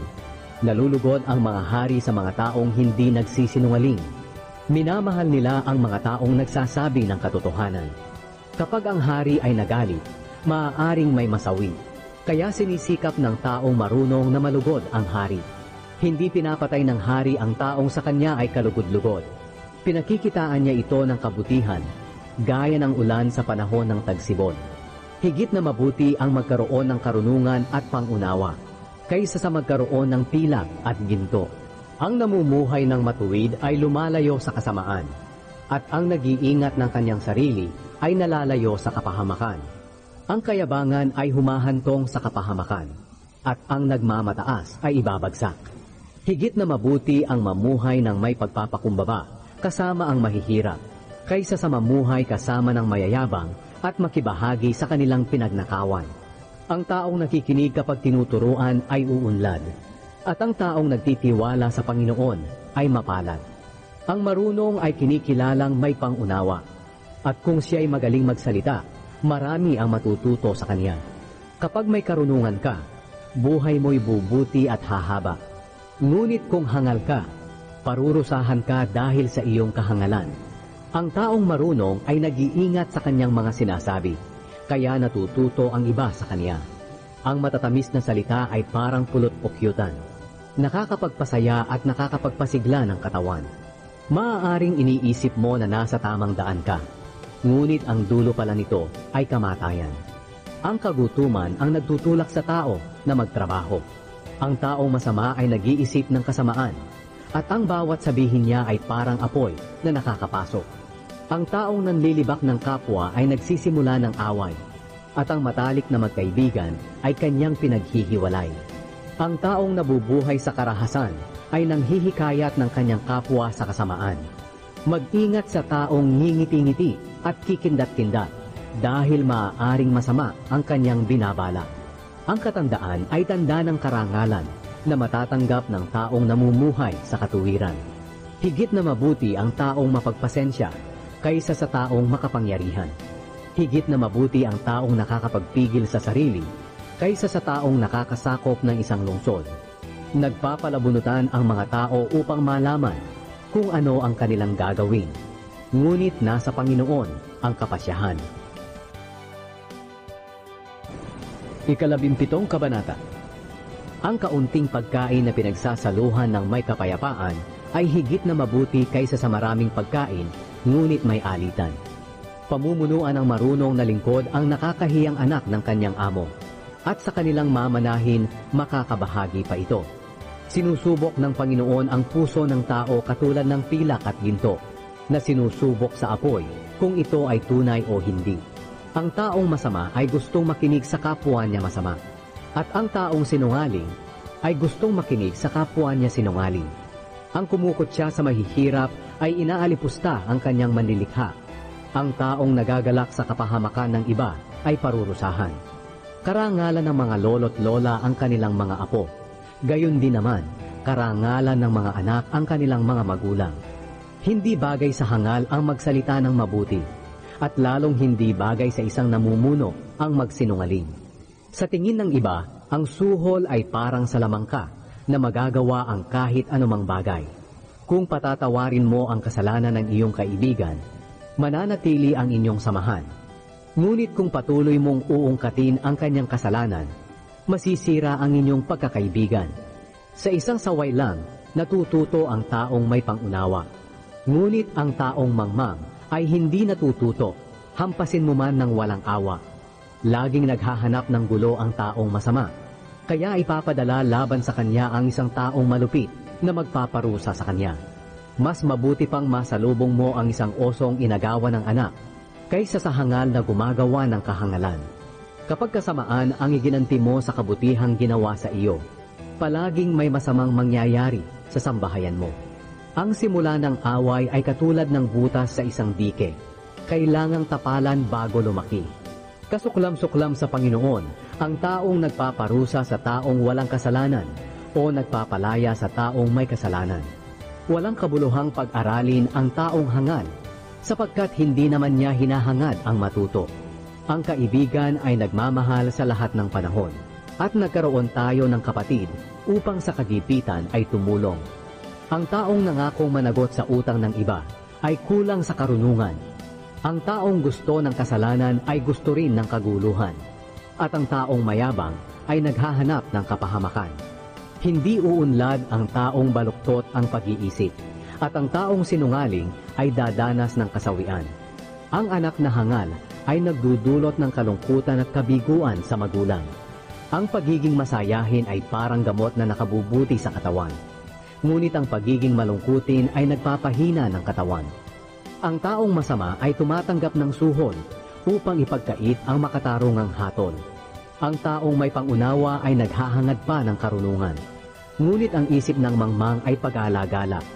Ang anak na hangal ay nagdudulot ng kapaitan at kalungkutan sa kanyang mga magulang. Hindi mabuti na parusahan ang taong matuwid o ang taong marangal. Ang taong marunong at nakakaunawa ay maingat magsalita at hindi padalos-dalos. Kahit ang mangmang ay parang marunong at nakakaunawa kapag tahimik. 18 kabanata. Ang taong makasarili ay humihiwalay sa karamihan at sumasalungat sa lahat ng tamang kaisipan. Ang taong hangal ay hindi naghahangad na matuto. Ang gusto lang niya ay masabi ang nasa isipan. Ang paggawa ng kasamaan at nakakahiyang mga bagay ay makapagbibigay ng kahihiyan. Ang salita ng taong marunong ay nakapagbibigay ng karunungan sa iba. Ito ay katulad ng tubig na umaagos mula sa malalim na batis. Hindi mabuti na kampihan ang taong nagkasala, at hindi mabuti na ipagkait ang katarungan sa taong walang kasalanan. Ang sinasabi ng taong hangal ang pinagsisimulan ng alitan at magdadala sa kanya sa kaguluhan. Ang salita ng hangal ang maglalagay sa kanya sa panganib at kapahamakan. Ang tsismis ay gaya ng pagkaing masarap nguyain at lunukin. Ang taong tamad ay kasing sama ng taong mapanira. Ang Panginoon ay katulad ng toreng matibay, kanlungan ng mga matuwid sa oras ng panganib. Ang akala ng taong mayaman ay may pagtatanggol siya ng kanyang kayamanan, gaya ng mga pader na nakapalibot sa buong bayan. Ang pagmamataas ng tao ang magpapahamak sa kanya, ngunit ang pagpapakumbaba ang magpaparangal sa kanya. Hangal at kahiya-hiya ang taong sumasagot sa usapan nang hindi muna nakikinig. Sa taong may karamdaman, tatag ng loob ang magbibigay kalakasan. Kung mawawalan siya ng pag-asa, wala nang makatutulong pa sa kanya. Ang taong marunong at nakauunawa ay lalo pang naghahangad ng karunungan. Madaling makikipagkita sa iyo ang dakilang tao kapag may dala kang regalo para sa kanya. Ang unang naglahad ng salaysay sa korte ay parang iyon na ang totoo, hanggang hindi pa nasusuri at natatanong ng kabilang panig. Napapatigil ng palabunutan ang mga alitan, at pinagkakasundo ang mahigpit na magkalaban. Mas madali pang sakupin ang isang napapadirang bayan kaysa sa makipagbati sa kapatid na nasaktan. Kung paanong mahirap wasakin ang mga kandado ng tarangkahan ng palasyo, mahirap din pigilin ang alitan ng dalawang tao. Aanihin mo ang bunga ng iyong mga sinasabi. Ang salita ng tao ay makapagliligtas ng buhay, o kaya ay makamamatay. Kaya mag-ingat sa pagsasalita, sapagkat aanihin mo ang mga bunga nito. Kung nakapag-asawa ka, nakatanggap ka ng kabutihan, at ito ang nagpapakita na mabuti ang Panginoon sa iyo. Nakikiusap ang dukha, ngunit ang mayaman ay masakit magsalita. May mga pagkakaibigang hindi nagtatagal, ngunit may pagkakaibigan din na higit pa sa magkapatid ang pagsasamahan. 19 na kabanata. Mas mabuti pa ang mahirap na namumuhay ng matuwid kaysa sa hangal na sinungaling. Maging masigasig ka man ngunit walang nalalaman, wala rin itong kabuluhan. Kapag ikaw naman ay pabigla-bigla, madali kang magkakasala. Kamangmangan ng tao ang nagpapahamak sa kanyang sarili, at pagkatapos sa Panginoon ibinabaling ang sisi. Ang mayaman ay maraming kaibigan, ngunit ang mahirap na may iniiwanan ng kaibigan. Ang saksing sinungaling ay parurusahan, at ang nagsisinungaling ay hindi makakatakas sa kaparusahan. Marami ang lumalapit sa pinunong mabait, at sa mapagbigay, ang lahat ay nakikipagkaibigan. Ang mahihirap ay iniiwasan ng mga kamag-anak, at lalo na ng mga kaibigan. Kapag sila ay kailangan, hindi sila matagpuan. Ang taong nagsisikap na magkaroon ng karunungan ay nagmamahal sa sarili, at ang nagpapahalaga sa pangunawa ay uunlad. Ang hindi tapat na saksi ay parurusahan, at ang sinumang nagsisinungaling ay mapapahamak. Hindi bagay sa taong mangmang ang mamuhay sa karangyaan, at mas lalong hindi bagay sa isang alipin ang mamuno sa mga pinuno. Kung ikaw ay mahinahon, nagpapakita lang na marunong ka. At kung pinapatawad mo ang nagkasala sa iyo, makapagdudulot ito ng karangalan sa iyo. Ang galit ng hari ay parang atungal ng leon, ngunit ang kanyang kabutihan ay tulad ng hamog na bumabasa sa mga halaman. Ang anak na hangal ay nagdudulot ng kapahamakan sa kanyang ama. Ang bungangerang asawa ay nakakainis tulad ng tulo sa bubungan. Bahay at kayamanan sa magulang ay namamana, ngunit ang Panginoon lang ang nagbibigay ng matalinong asawa. Kung ikaw ay tamad at tulog lang ng tulog, magugutom ka. Mabubuhay ng matagal ang taong sumusunod sa utos ng Diyos, ngunit ang hindi sumusunod ay mamamatay.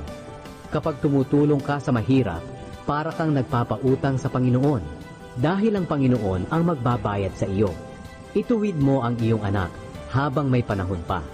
Kung hindi mo siya itutuwid, ikaw na rin ang nagpahamak sa kanya. Hayaan mong maparusahan ang taong magagalitin, dahil kapag tinulungan mo siya, uulit-ulitin lang niya ang kanyang ginagawa. Dinggin mo at sundin ang mga payo at pagtutuwid sa iyong pag-uugali, at sa bandang huli ay magiging marunong ka. Marami tayong mga pinaplano, ngunit ang kalooban pa rin ng Panginoon ang masusunod. Ang gusto natin sa isang tao ay matapat. Mas mabuti pang maging mahirap kaysa maging sinungaling. Ang pagkatakot sa Panginoon ay magdudulot ng mahabang buhay, kasapatan at kaligtasan sa kapahamakan. May mga taong sobrang batugan, kahit ang kumain ay kinatatamaran. Ang mapanuya ay dapat parusahan, para ang katulad niya ay matuto na maging marunong. Ang nakakaunawa ay lalong magiging marunong kapag pinagsasabihan. Kahiya-hiya ang anak na malupit sa kanyang ama at pinapalayas ang kanyang ina. Anak, kung hindi ka makikinig sa mga pangaral para maituwid ang iyong pag-uugali, tinatanggihan mo ang mga turo na nagbibigay ng karunungan. Ang sinungaling na saksi ay pinapawalang kabuluhan ang katarungan, at ang bibig ng masama ay nalulugod sa pagpapahayag ng kasamaan. Sa mga mapanuya ay may hatol na nakalaan, at hagupit naman ang nakahanda para sa mga hangal.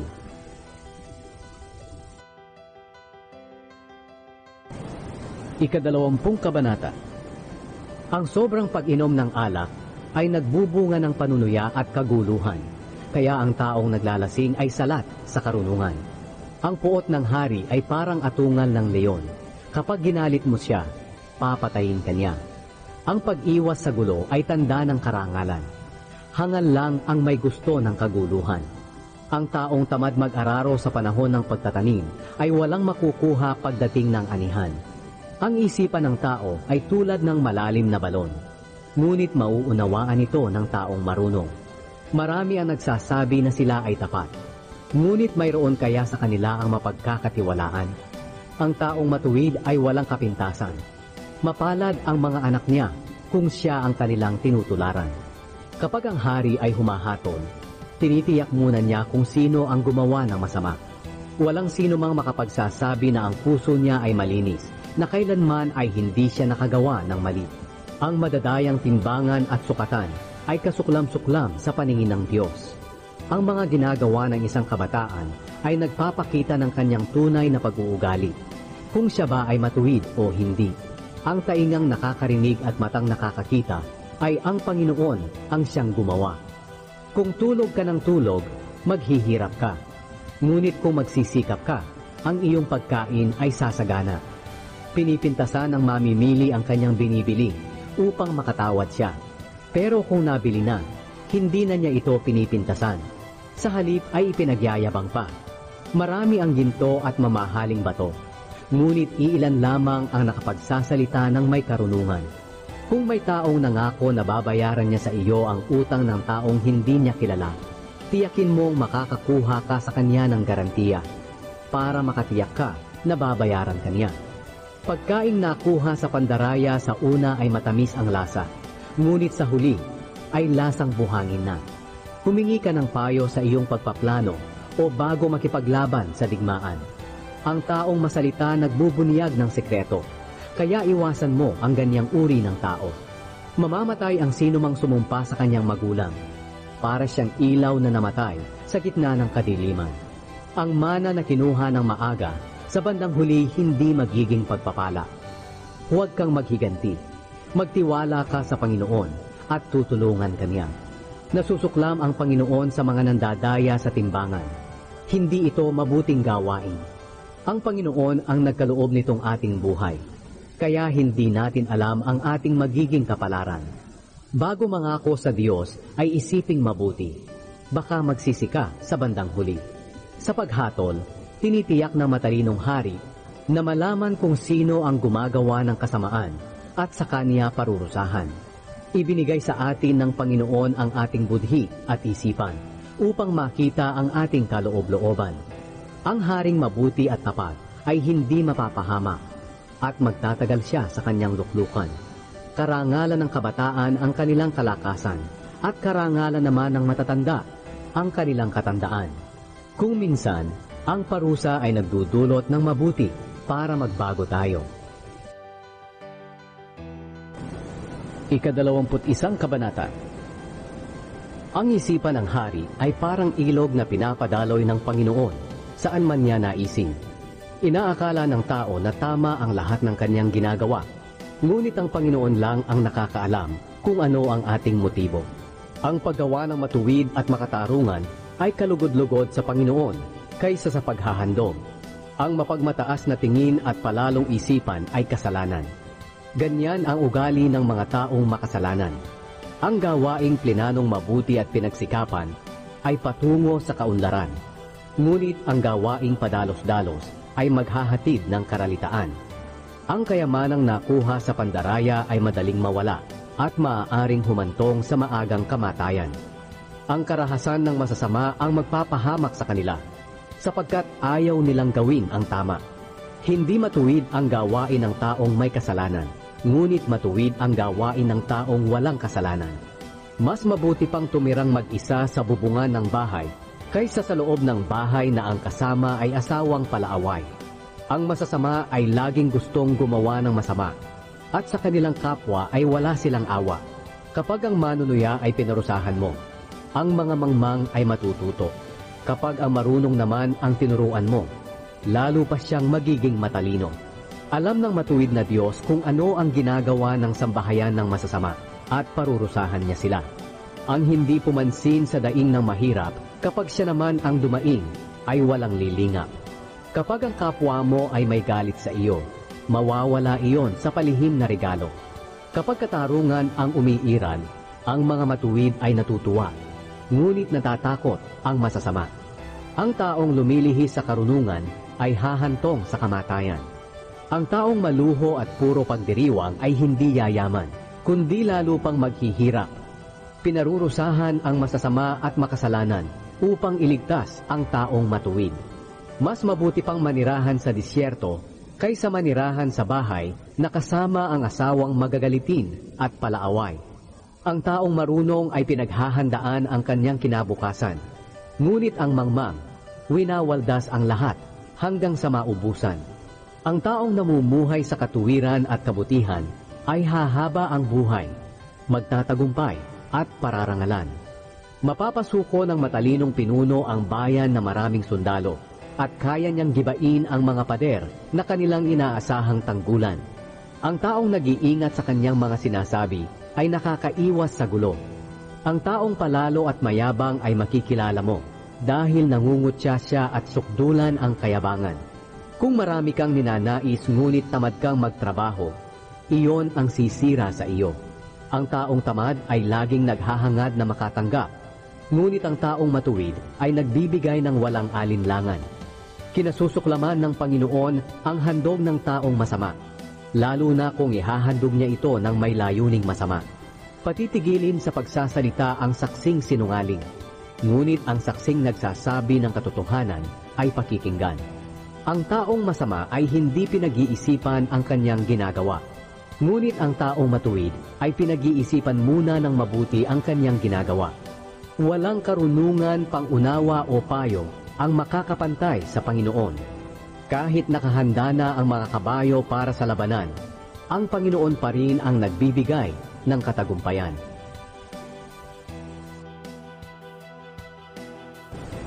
Ika-22 kabanata.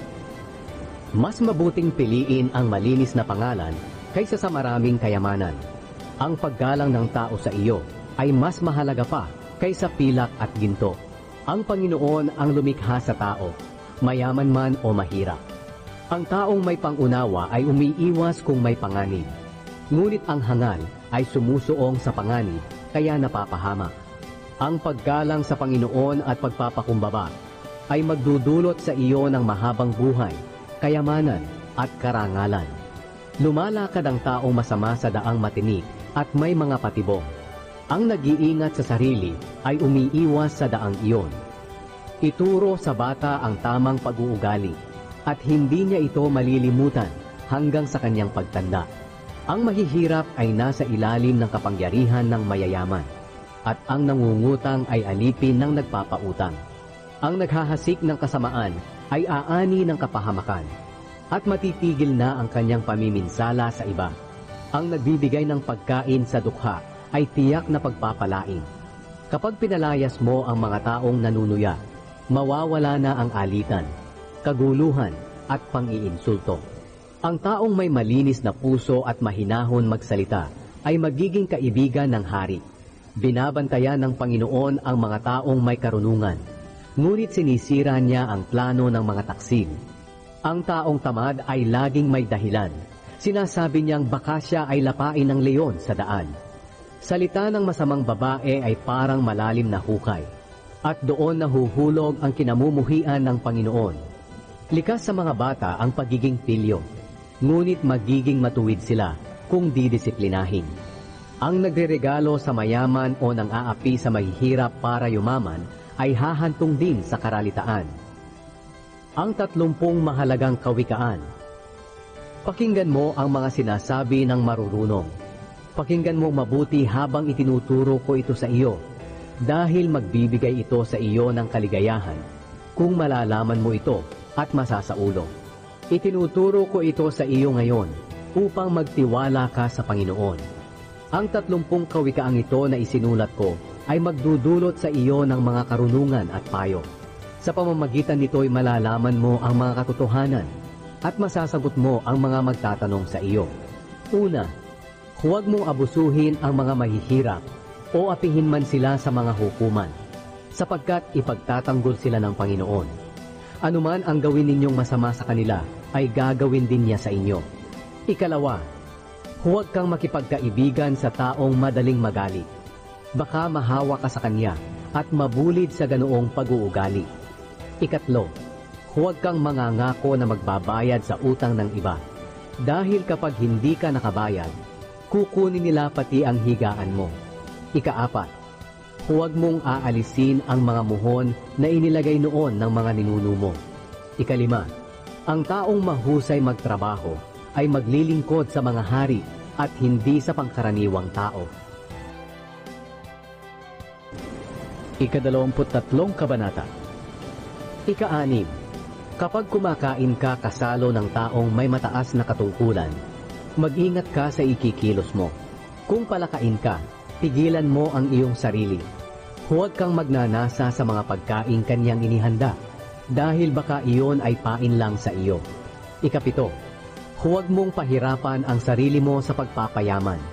Sa halip, pigilan mo ang iyong sarili at isipin kung ano ang mabuti. Dahil ang kayamanan ay madaling mawala, at tila may pakpak na lumilipad sa kalawakan tulad ng isang agila. Ika-8. Huwag kang kumain o matakam sa pagkain na inihanda ng taong kuripot, kahit ito ay masarap, sapagkat ang taong ganyan, bawat subo mo'y binabantayan. Sasabihin niya, sige, kumain ka pa. Ngunit hindi pala ganoon ang nasa isip niya. Kaya lahat ng kinain mo'y isusuka mo, at ang mga papuri mo sa kanya ay mababaliwala. Ika-9. Huwag kang magsasalita sa hangal, sapagkat ang sasabihin mong karunungan sa kanya ay wala ring kabuluhan. Ika-10. Huwag mong agawin o sakupin ang lupa ng mga ulila sa pamamagitan ng paglilipat ng mga muhon na matagal nang nakalagay, sapagkat ang kanilang makapangyarihang tagapagtanggol ay ang Panginoon. Siya ang magtatanggol sa kanila laban sa iyo. Ika-11. Makinig ka kapag itinutuwid ang iyong pag-uugali, upang ikaw ay matuto. Ika-12. Huwag kang magpapabaya sa pagdidisiplina sa iyong anak. Ang tamang pagpalo ay hindi niya ikamamatay, kundi makapagliligtas pa sa kanya sa kamatayan. Ika-13. Anak, matutuwa ako kung magiging matalino ka, at karunungan ang mamumutawi sa iyong mga labi. Ika-14. Huwag kang maiinggit sa mga makasalanan. Sa halip, igalang mo ang Panginoon habang nabubuhay ka. At kung magkagayon, ay gaganda ang kinabukasan mo, at mapapasa iyo ang mga hinahangad mo. Ika-15. Anak, pakinggan mo ang itinuturo ko sa iyo. Maging matalino ka at sundin mo ang tamang daan. Huwag kang gumaya sa mga lasenggo at matakaw sa pagkain, dahil ang gaya nila ay hahantong sa kahirapan. Tulog lang sila ng tulog, kaya sa bandang huli ay magdadamit na lang sila ng basahan. Ika-16. Makinig ka sa iyong mga magulang, sapagkat kung hindi dahil sa kanila, hindi ka naisilang sa mundong ito. Huwag mo silang hahamakin kapag sila ay matanda na. Pagsikapan mong mapasa iyo ang katotohanan, karunungan, magandang pag-uugali, at pangunawa. At huwag mo itong ipagpapalit sa kahit anumang bagay. Matutuwa ang iyong mga magulang kung matuwid ka at matalino. Ikaliligaya nila na sila ang naging iyong ama at ina. Ika-17. Anak, makinig kang mabuti sa akin at tularan mo ang aking pamumuhay, sapagkat ang babaeng bayaran ay makapagpapahamak sa iyo, katulad ng malalim at makitid na hukay. Para siyang tulisan na nag-aabang ng mabibiktima, at siya ang dahilan ng pagtataksil ng maraming lalaki sa kanilang mga asawa. Ika-18. Sino ang may matinding problema? Sino ang mahilig sa away? Sinong mareklamo?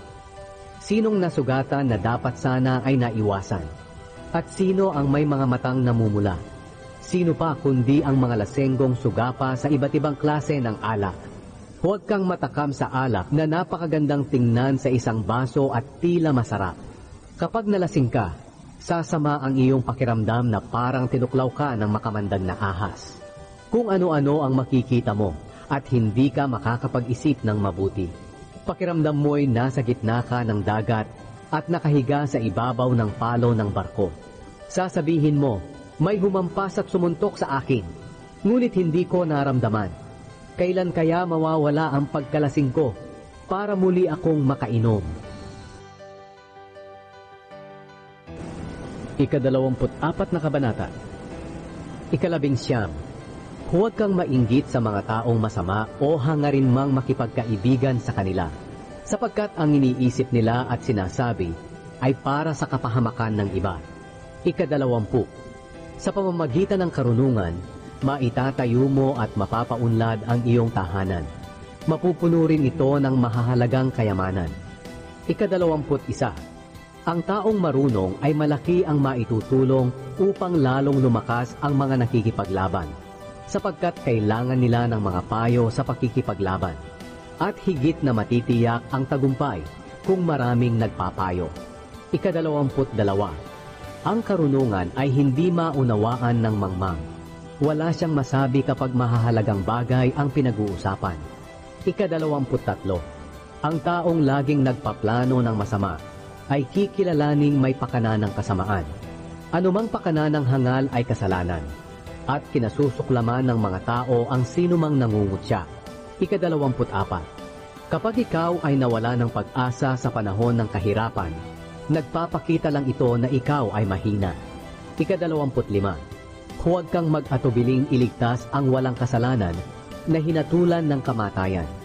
Maaaring sabihin mo na wala kang nalalaman sa nangyari, pero alam ng Diyos kung totoo o hindi ang iyong sinasabi, dahil binabantayan Kanya at alam Niya ang nasa puso mo. Gagantimpalaan Kanya ayon sa iyong mga ginawa. Ika-26, anak, kung papaanong matamis at mabuti para sa iyo ang pulot, ganoon din naman ang karunungan, sapagkat kung marunong ka, mapapabuti ang iyong kinabukasan, at mapapasa iyo ang iyong mga hinahangad. Ika-27, huwag kang gagaya sa taong masama na palihim na sumasalakay sa bahay ng matuwid. Ang taong matuwid, mabuwal man ng 7 ulit ay tiyak na makakabangon ulit. Hindi tulad ng taong masama na kapag nabuwal ay hindi na makakabangon pa.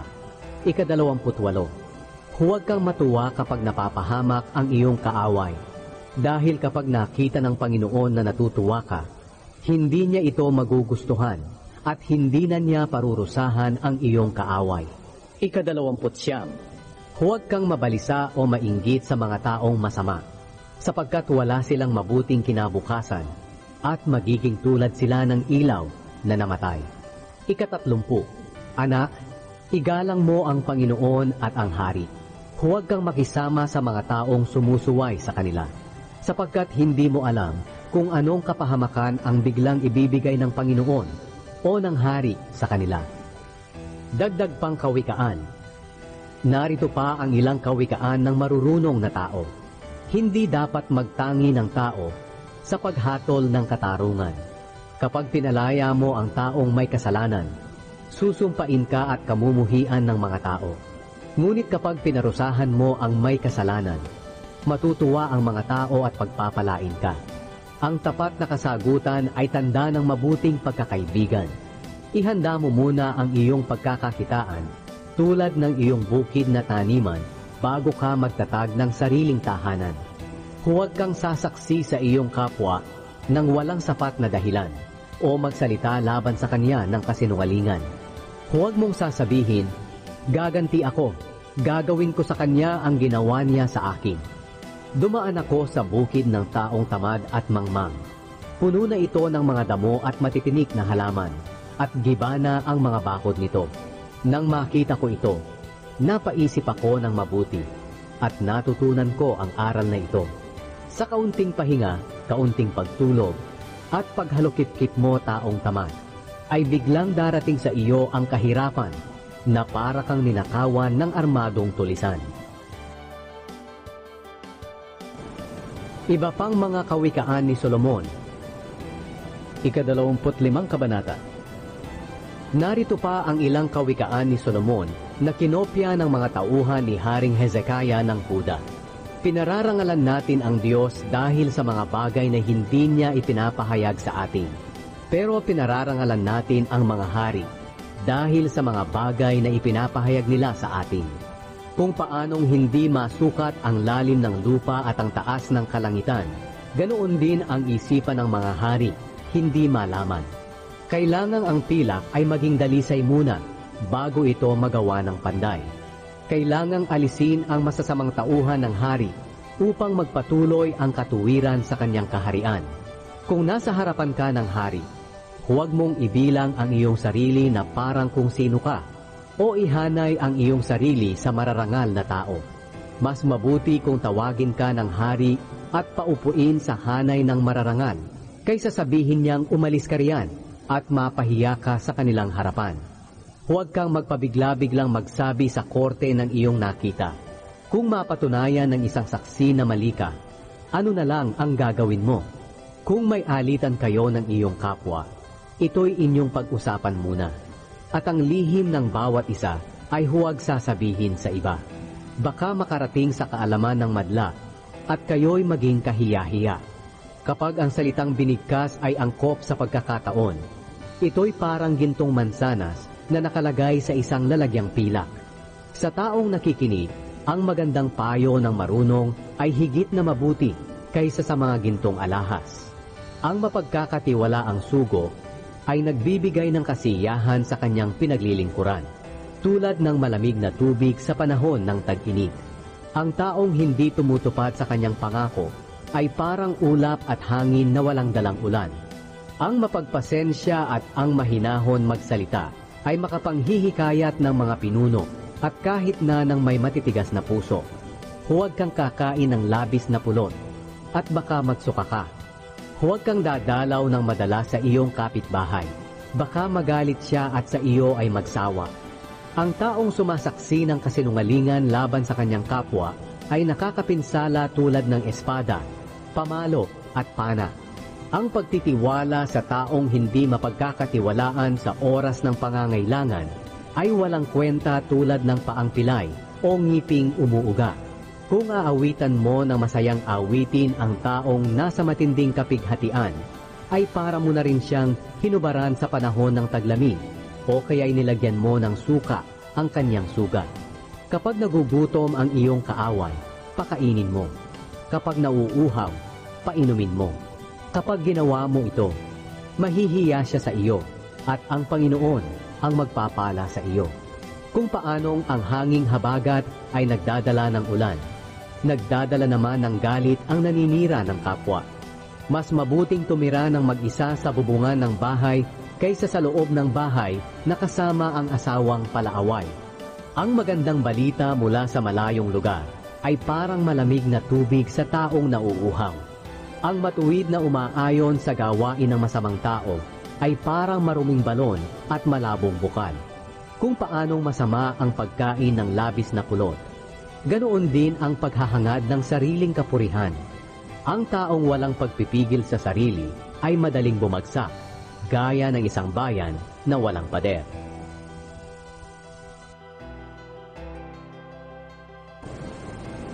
Ika-26 na kabanata. Kung paanong hindi bagay na magniebe sa tag-araw at umulan sa panahon ng tag-ani, hindi rin bagay na papurihan ang taong hangal. Ang sumpa ay hindi tatalab sa walang kasalanan. Tulad ito ng ibong hindi dumadapo at lilipad-lipad lamang. Kailangan ang latigo para sa kabayo, bukado para sa asno, at pamalo para sa hangal na tao. Huwag mong sagutin ang hangal kung nakikipag-usap siya sa iyo ng kahangalan, at baka matulad ka rin sa kanya. Ngunit kung minsan, kailangang sagutin din siya para malaman niya na hindi siya marunong tulad ng kanyang inaakala. Kapag nagpadala ka ng mensahe sa pamamagitan ng isang mangmang, para mo na ring pinutol ang iyong mga paa at para ka na ring gumawa ng sariling kapahamakan. Ang pilay na paa ay walang kabuluhan, katulad ng kawikaan sa bibig ng hangal. Ang isang papuri na sa hangal iniuukol ay parang batong nakatali sa tirador. Ang kasabihang sinasabi ng hangal ay makapipinsala tulad ng matinik na kahoy na hawak ng lasing. Kahangalan ang pumana ng kahit sino. Gayon din ang pagkuha sa hangal o sa sino mang dumadaan upang upahan. Inuulit ng hangal ang kanyang kahangalan, tulad ng asong binabalikan ng kanyang suka para kainin. Mas mabuti pa ang hinaharap ng isang taong mangmang kaysa sa taong nagmamarunong. Ang batugan ay hindi lumalabas ng tahanan. Ang kanyang dahilan ay may leon sa lansangan. Gaya ng pintuang pumipihit sa bisagra, ang batugan na papihit-pihit sa kanyang kama. May mga taong sobrang tamad na kahit ang kumain ay kinatatamaran. Ang akala ng batugan, mas marunong pa siya kaysa sa 7 tao na tamang mga tuwiran. Mapanganib ang nanghihimasok sa gulo ng may gulo. Ito ay tulad ng pagdakma sa tainga ng aso. Ang taong nandaraya sa kanyang kapwa at saka sasabihing nagbibiro lang siya, ay tulad ng isang baliw na pumapana sa mga tao sa pamamagitan ng nakamamatay na palaso. Namamatay ang apoy kung ubos na ang panggatong. Natitigil ang away kung wala ng tsismisan. Kung uling ang nagpapabaga at kahoy ang nagpapaliyab ng apoy, ang taong palaaway naman ang nagpapasimula ng gulo. Ang tsismis ay parang pagkaing masarap nguyain at lunukin.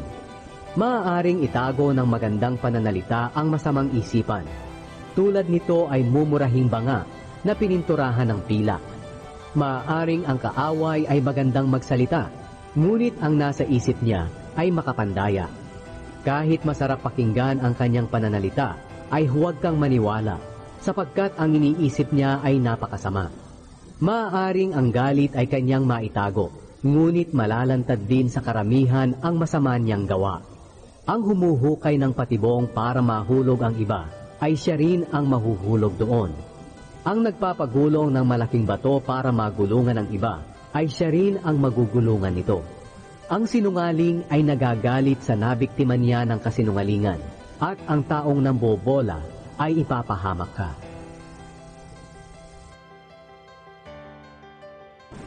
Ika-27 Kabanata. Huwag mong ipagyabang ang gagawin mo bukas, sapagkat hindi mo alam kung anong mangyayari sa araw na iyon. Huwag mong purihin ang iyong sarili. Pabayaan mong iba ang sa iyo ay pumuri. Ang buhangin at bato ay mabigat, pero mas mabigat na problema ang idudulot ng taong hangal. Mapanganib ang taong galit, ngunit ang taong seloso ay higit na mapanganib. Mas mabuti ang pagsaway na hayagan kaysa sa pag-ibig na hindi ipinapaalam.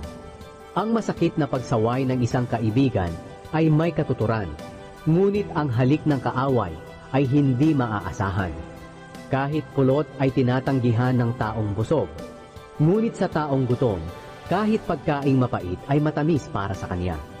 Ang taong lumayas sa kanyang bahay ay parang ibong lumayas sa kanyang pugad. Ang langis at pabango ay gaya ng tapat na payo ng isang kaibigan na nagdudulot ng kaligayahan.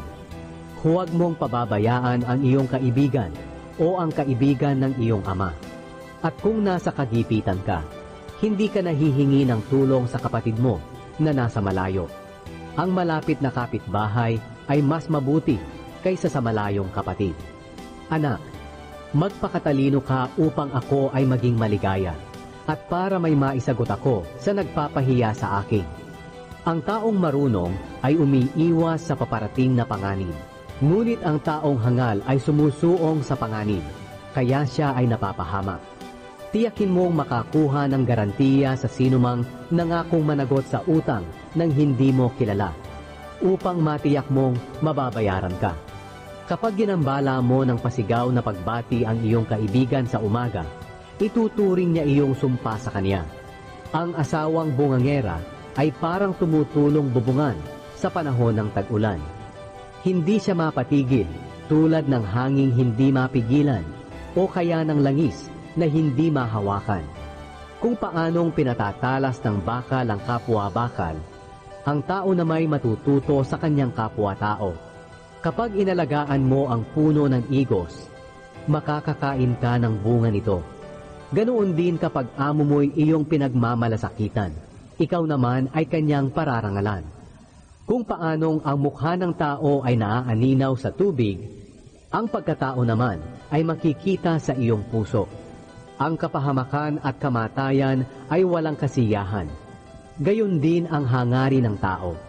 Pilak at ginto sa apoy sinusubok. Ang tao naman ay nasusubok sa pamamagitan ng papuring kanyang natatanggap. Tadtarin mo man ng parusa ang taong hangal, ang kahangalan niya ay hindi mo pa rin maiaalis sa kanya.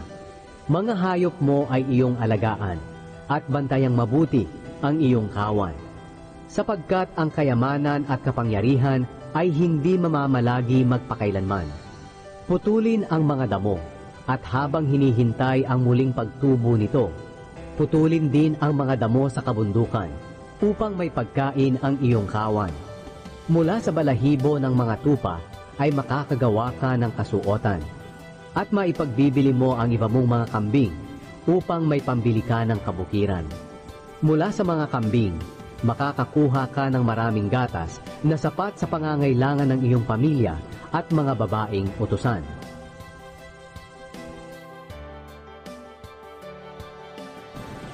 Ika-28 Kabanata. Tumatakbo ang masama kahit walang humahabol, ngunit ang matuwid ay matapang tulad ng leon. Kapag ang isang bansa ay makasalanan, madalas nilang palitan ang kanilang pinuno. Ngunit kung may karunungan at pangunawa ang kanilang pinuno, matatag ang kalagayan ng kanilang bayan. Ang taong mahirap na ginigipit ang kapwa mahirap ay tulad ng malakas na ulan na sumisira sa pananim. Pinupuri ng masama ang mga taong lumalabag sa utos. Ngunit ang sumusunod dito, kinakalaban ng masama. Hindi maintindihan ng masasama ang katarungan. Ngunit lubos itong nauunawaan ng mga lumalapit sa Panginoon. Mas mabuti pa ang mahirap na namumuhay ng matuwid kaysa sa mayaman na namumuhay sa kasalanan.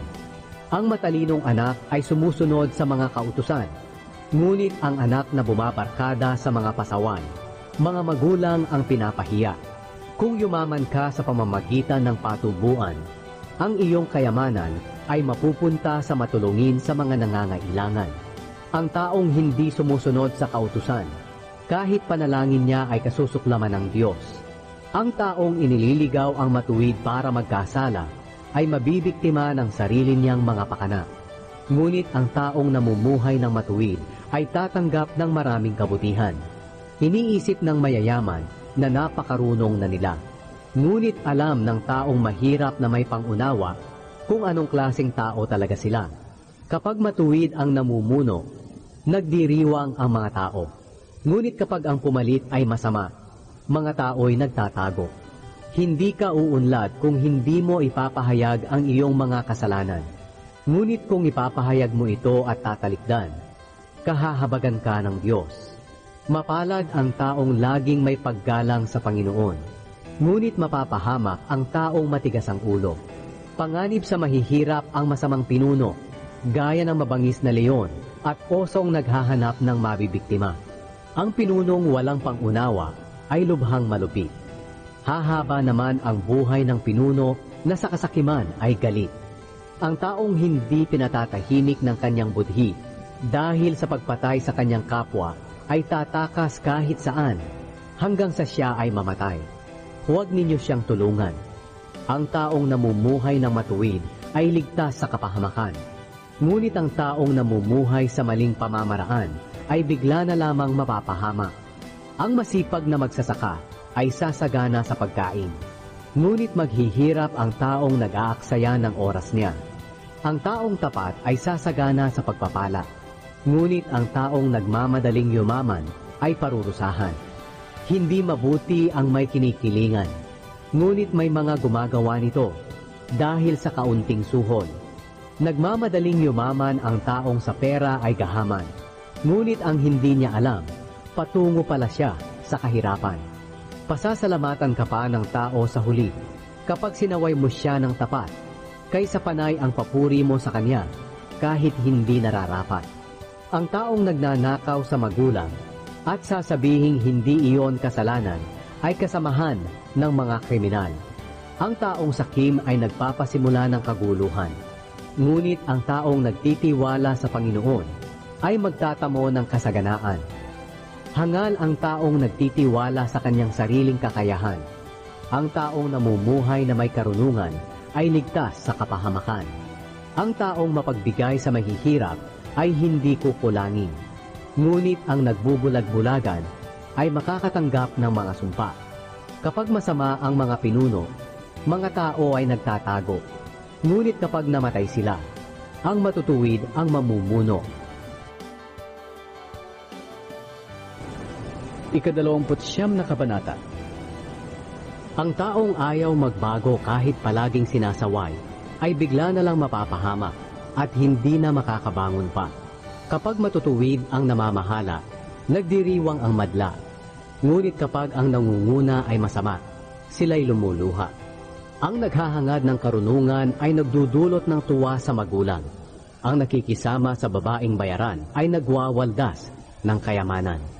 Kapag ang layunin ng hari ay katarungan, pinatatatag niya ang kanyang kaharian.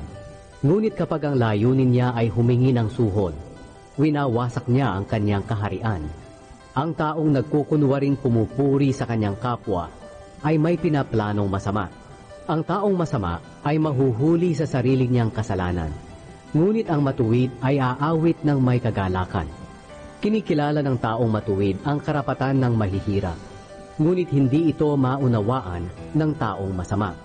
Ang mga taong nangungutya ay nagpapasimula ng gulo sa mga bayan. Ngunit ang matatalino ang nagpapatigil nito. Kapag inihabla ng marunong ang hangal, ay wala ring kahihinatnan. Dahil hindi titigil ang hangal sa pagdadaldal at panunuya. Kinamumuhian at gustong patayin ng mamamatay tao ang mga taong namumuhay ng matuwid at walang kapintasan. Ang taong hangal ay hindi makapagpigil sa kanyang galit, ngunit ang taong marunong ay nakapagpipigil ng kanyang sarili. Kapag ang pinuno ay naniniwala sa kasinungalingan, lahat ng lingkod niya'y mabubuyo sa kasamaan. Ang mahirap at ang mapang-api ay parehong binigyan ng Panginoon ng paningin. Kapag ang hari ay makatarungan sa mga mahihirap, paghahari niya ay magtatagal. Ang pagpalo sa bata upang siya ay ituwid ay makapagtuturo sa kanya ng karunungan. Ngunit kung pababayaan lang siya, makapagbibigay siya ng kahihiyan sa kaniyang magulang. Kapag masama ang namumuno, nadadagdagan ang kasamaan. Ngunit sila ay mapapahamak at makikita ito ng mga matuwid. Disiplinahin mo ang iyong anak at bibigyan kanya ng kapayapaan at kaligayahan. Kapag tinanggihan ng isang bansa ang turo at gabay ng Diyos, wala itong kapayapaan. Mapalad ang mga taong sumusunod sa turo ng Diyos. May mga utusan na hindi mo maturuan sa pamamagitan lamang ng salita, sapagkat kahit nauunawaan kanila, hindi sila nakikinig. Mas mabuti pa ang kahihinatnan ng mangmang kaysa sa taong pabigla-biglang magsalita. Kung mula pagkabata ng iyong utusan ay sinusunod mo ang layaw niya, sa huli ay magiging problema mo siya. Ang taong madaling magalit ay nagpapasimula ng gulo at palaging nagkakasala. Ang kayabangan ng tao ang magbibigay sa kanya ng kahihiyan, ngunit ang pagpapakumbaba ang magbibigay sa kanya ng karangalan. Ang taong nakikipagsabuatan sa magnanakaw ay ipinapahamak ang kanyang sarili. Kahit napasumpain siya na magsabi ng totoo, ay hindi pa rin magsasabi. Mapanganib kung tayo ay matatakutin. Ngunit kung magtitiwala tayo sa Panginoon, ay ligtas tayo. Maraming lumalapit sa pinuno upang humingi ng pabor. Ngunit tanging ang Panginoon lang ang makapagbibigay ng katarungan. Kinasusuklaman ng mga matuwid ang masasama, at kinasusuklaman din naman ng masasama ang mga matuwid.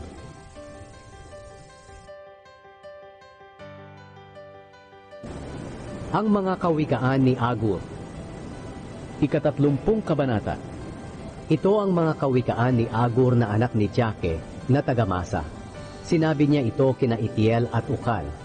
Ako ang pinakamangmang sa lahat ng tao. Ang isip ko'y parang hindi sa tao. Hindi ako natuto ng karunungan. At tungkol naman sa Diyos ay wala akong nalalaman. May tao bang nakaakyat na sa langit at bumaba sa mundo? May tao bang nakatakot ng hangin sa kanyang mga kamay? O kaya ay nakabalot ng tubig sa kanyang damit? May tao bang nakapaglagay ng hangganan sa mundo? Kung may kilala ka, sabihin mo sa akin ang kanyang pangalan at ang pangalan ng kanyang anak. Ang bawat salita ng Diyos ay tunay na mapagkakatiwalaan. Siya ay tulad ng panangga sa mga umaasa ng kanyang pag-iingat. Huwag mong dadagdagan ang kanyang mga salita. Dahil kung gagawin mo ito, sasawayin ka niya at ipapakita na ikaw ay sinungaling. Panginoon, may 2 bagay akong hihilingin sa inyo. Kung maaari, ibigay niyo ito sa akin bago ako mamatay. Una, tulungan niyo ako na huwag magsinungaling. Pangalawa, huwag niyo akong payamanin o pahirapin. Sa halip, bigyan niyo lamang ako ng sapat para sa aking mga pangangailangan. Dahil kung yumaman ako, baka sabihin kong, hindi ko na kayo kailangan. At kung ako naman ay maghirap, baka matuto akong magnakaw at mailagay ko kayo sa kahihiyan. Dagdag pang mga kawikaan, huwag mong sisiraan ang katulong sa harap ng kanyang amo. Baka isumpa ka niya at magdusa ka. May mga anak na hindi nananalangin sa Diyos na pagpalain ang kanilang mga magulang. Sa halip, sinusumpa pa nila sila. May mga tao na ang tingin sa sarili ay tunay na perpekto. Ngunit ang totoo, ang buhay nila ay madumi. May mga taong mapagmataas na kung tumingin akala mo kung sino. May mga tao namang sakim at napakalupit. Pati mahihirap ay kanilang ginigipit. Ang mga taong sakim ay parang linta. Ang laging sinasabi ay, bigyan mo ako. May 4 na bagay na hindi kontento. Ang libingan, ang babaeng baog, ang lupang walang tubig, at ang apoy.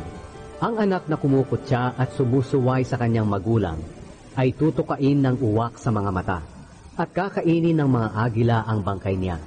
May 4 na bagay na para sa akin ay kahanga-hanga at hindi ko maunawaan. Kung paano nakakalipad ang agila sa kalangitan, kung paano nakakagapang ang ahas sa batuhan, kung paano nakapaglalayag ang barko sa karagatan, at ang pamamaraan ng lalaki sa babae. Ganito ang ginagawa ng babaeng nagtataksil sa kanyang asawa. Sumisiping siya sa ibang lalaki. Pagkatapos sasabihin niyang wala siyang ginagawang masama. May 4 na bagay na hindi matanggap ng mga tao sa mundo. Ang aliping naging hari, ang mangmang na sagana sa pagkain, ang babaeng masungit na nakapag-asawa, at ang babaeng alipin na pumalit sa kanyang amo. May 4 na hayop dito sa mundo na maliit, ngunit may pambihirang kaisipan. Ang mga langgam, kahit mahina, nag-iipon sila ng pagkain kung tag-araw. Ang mga badger, kahit mahihina sila, nakagagawa sila ng kanilang tirahan sa mabatong lugar. Ang mga balang, kahit walang namumuno, maayos na lumilipad ng sama-sama. Ang mga butiki, kahit madaling hulihin ng kamay, matatagpuan kahit sa palasyo ng hari. May 4 na nilalang na akala mo kung sino kapag lumakad.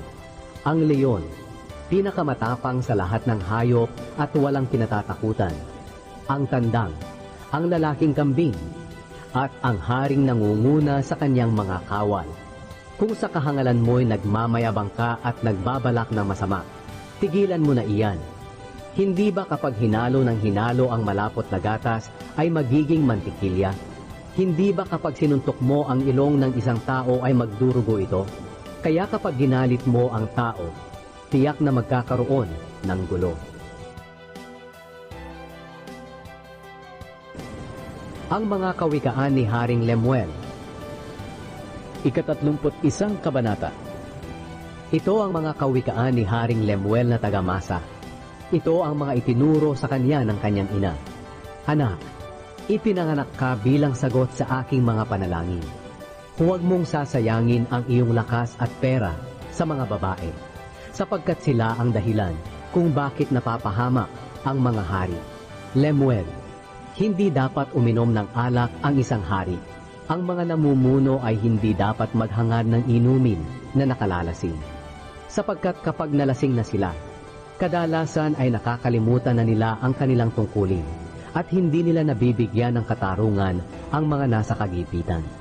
Hayaan mong mag-inuman ang mga taong nawalan na ng pag-asa at naghihirap ang kalooban upang makalimutan nila ang kanilang mga kasawian at kahirapan. Ipagtanggol mo ang karapatan ng mga taong kahabag-habag na hindi maipagtanggol ang kanilang mga sarili. Humatol ka ng walang kinikilingan at ipagtanggol ang karapatan ng mga mahihirap at nangangailangan. Ang mabuting asawa. Mahirap hanapin ang mabuting asawa. Higit pa sa mamahaling alahas ang kanyang halaga. Lubos ang tiwala sa kanya ng kanyang asawa at wala na itong mahihiling pa sa kanya. Kabutihan at hindi kasamaan ang ginagawa niya sa kanyang asawa habang siya ay nabubuhay. Masigasig siyang humahabi ng mga telang linen at lana. Tulad siya ng barko ng mga mangangalakal. Nagdadala siya ng mga pagkain kahit galing pa siya sa malayong lugar. Maaga siyang gumigising upang ipaghanda ng pagkain ang kanyang pamilya at upang sabihan ang mga babaeng katulong ng mga dapat nilang gawin. Marunong siyang pumili ng lupa na kanyang bibilhin at mula sa kanyang sariling ipon, pinapataniman niya ito ng ubas. Malakas, masipag at mabilis siyang gumawa. Magaling siyang magnegosyo at matiyagang nagtatrabaho hanggang gabi. Siya rin ang gumagawa ng mga tela upang gawing damit. Matulungin siya sa mahihirap at mga nangangailangan. Hindi siya nag-aalala, dumating man ang taglamig, dahil may makakapal siyang tela para sa kanyang pamilya. Siya na rin ang gumagawa ng mga kobrekama at ang kanyang mga damit ay mamahalin at magaganda. Kilala ang asawa niya bilang isa sa mga tagapamahala ng bayan. Gumagawa rin siya ng damit at sinturon at ipinagbibili sa mga mangangalakal. Malakas at iginagalang siya at hindi siya nangangamba para sa kinabukasan. Nagsasalita siya ng may karunungan at nagtuturo ng may kabutihan. Masipag siya at inaalaga ang mabuti ang kanyang pamilya. Pinupuri siya ng kanyang mga anak at pinupuri rin ng kanyang kabiyak na nagsasabi, "Maraming babae na mabuting asawa, ngunit ikaw ang pinakamabuti sa kanilang lahat." Ang pagiging kaakit-akit ay makapandaraya at ang kagandahan ay kumukupas. Pero ang babaeng may takot sa Panginoon ay dapat purihin. Dapat siyang gantimpalaan sa kanyang ginawang kabutihan at parangalan sa karamihan.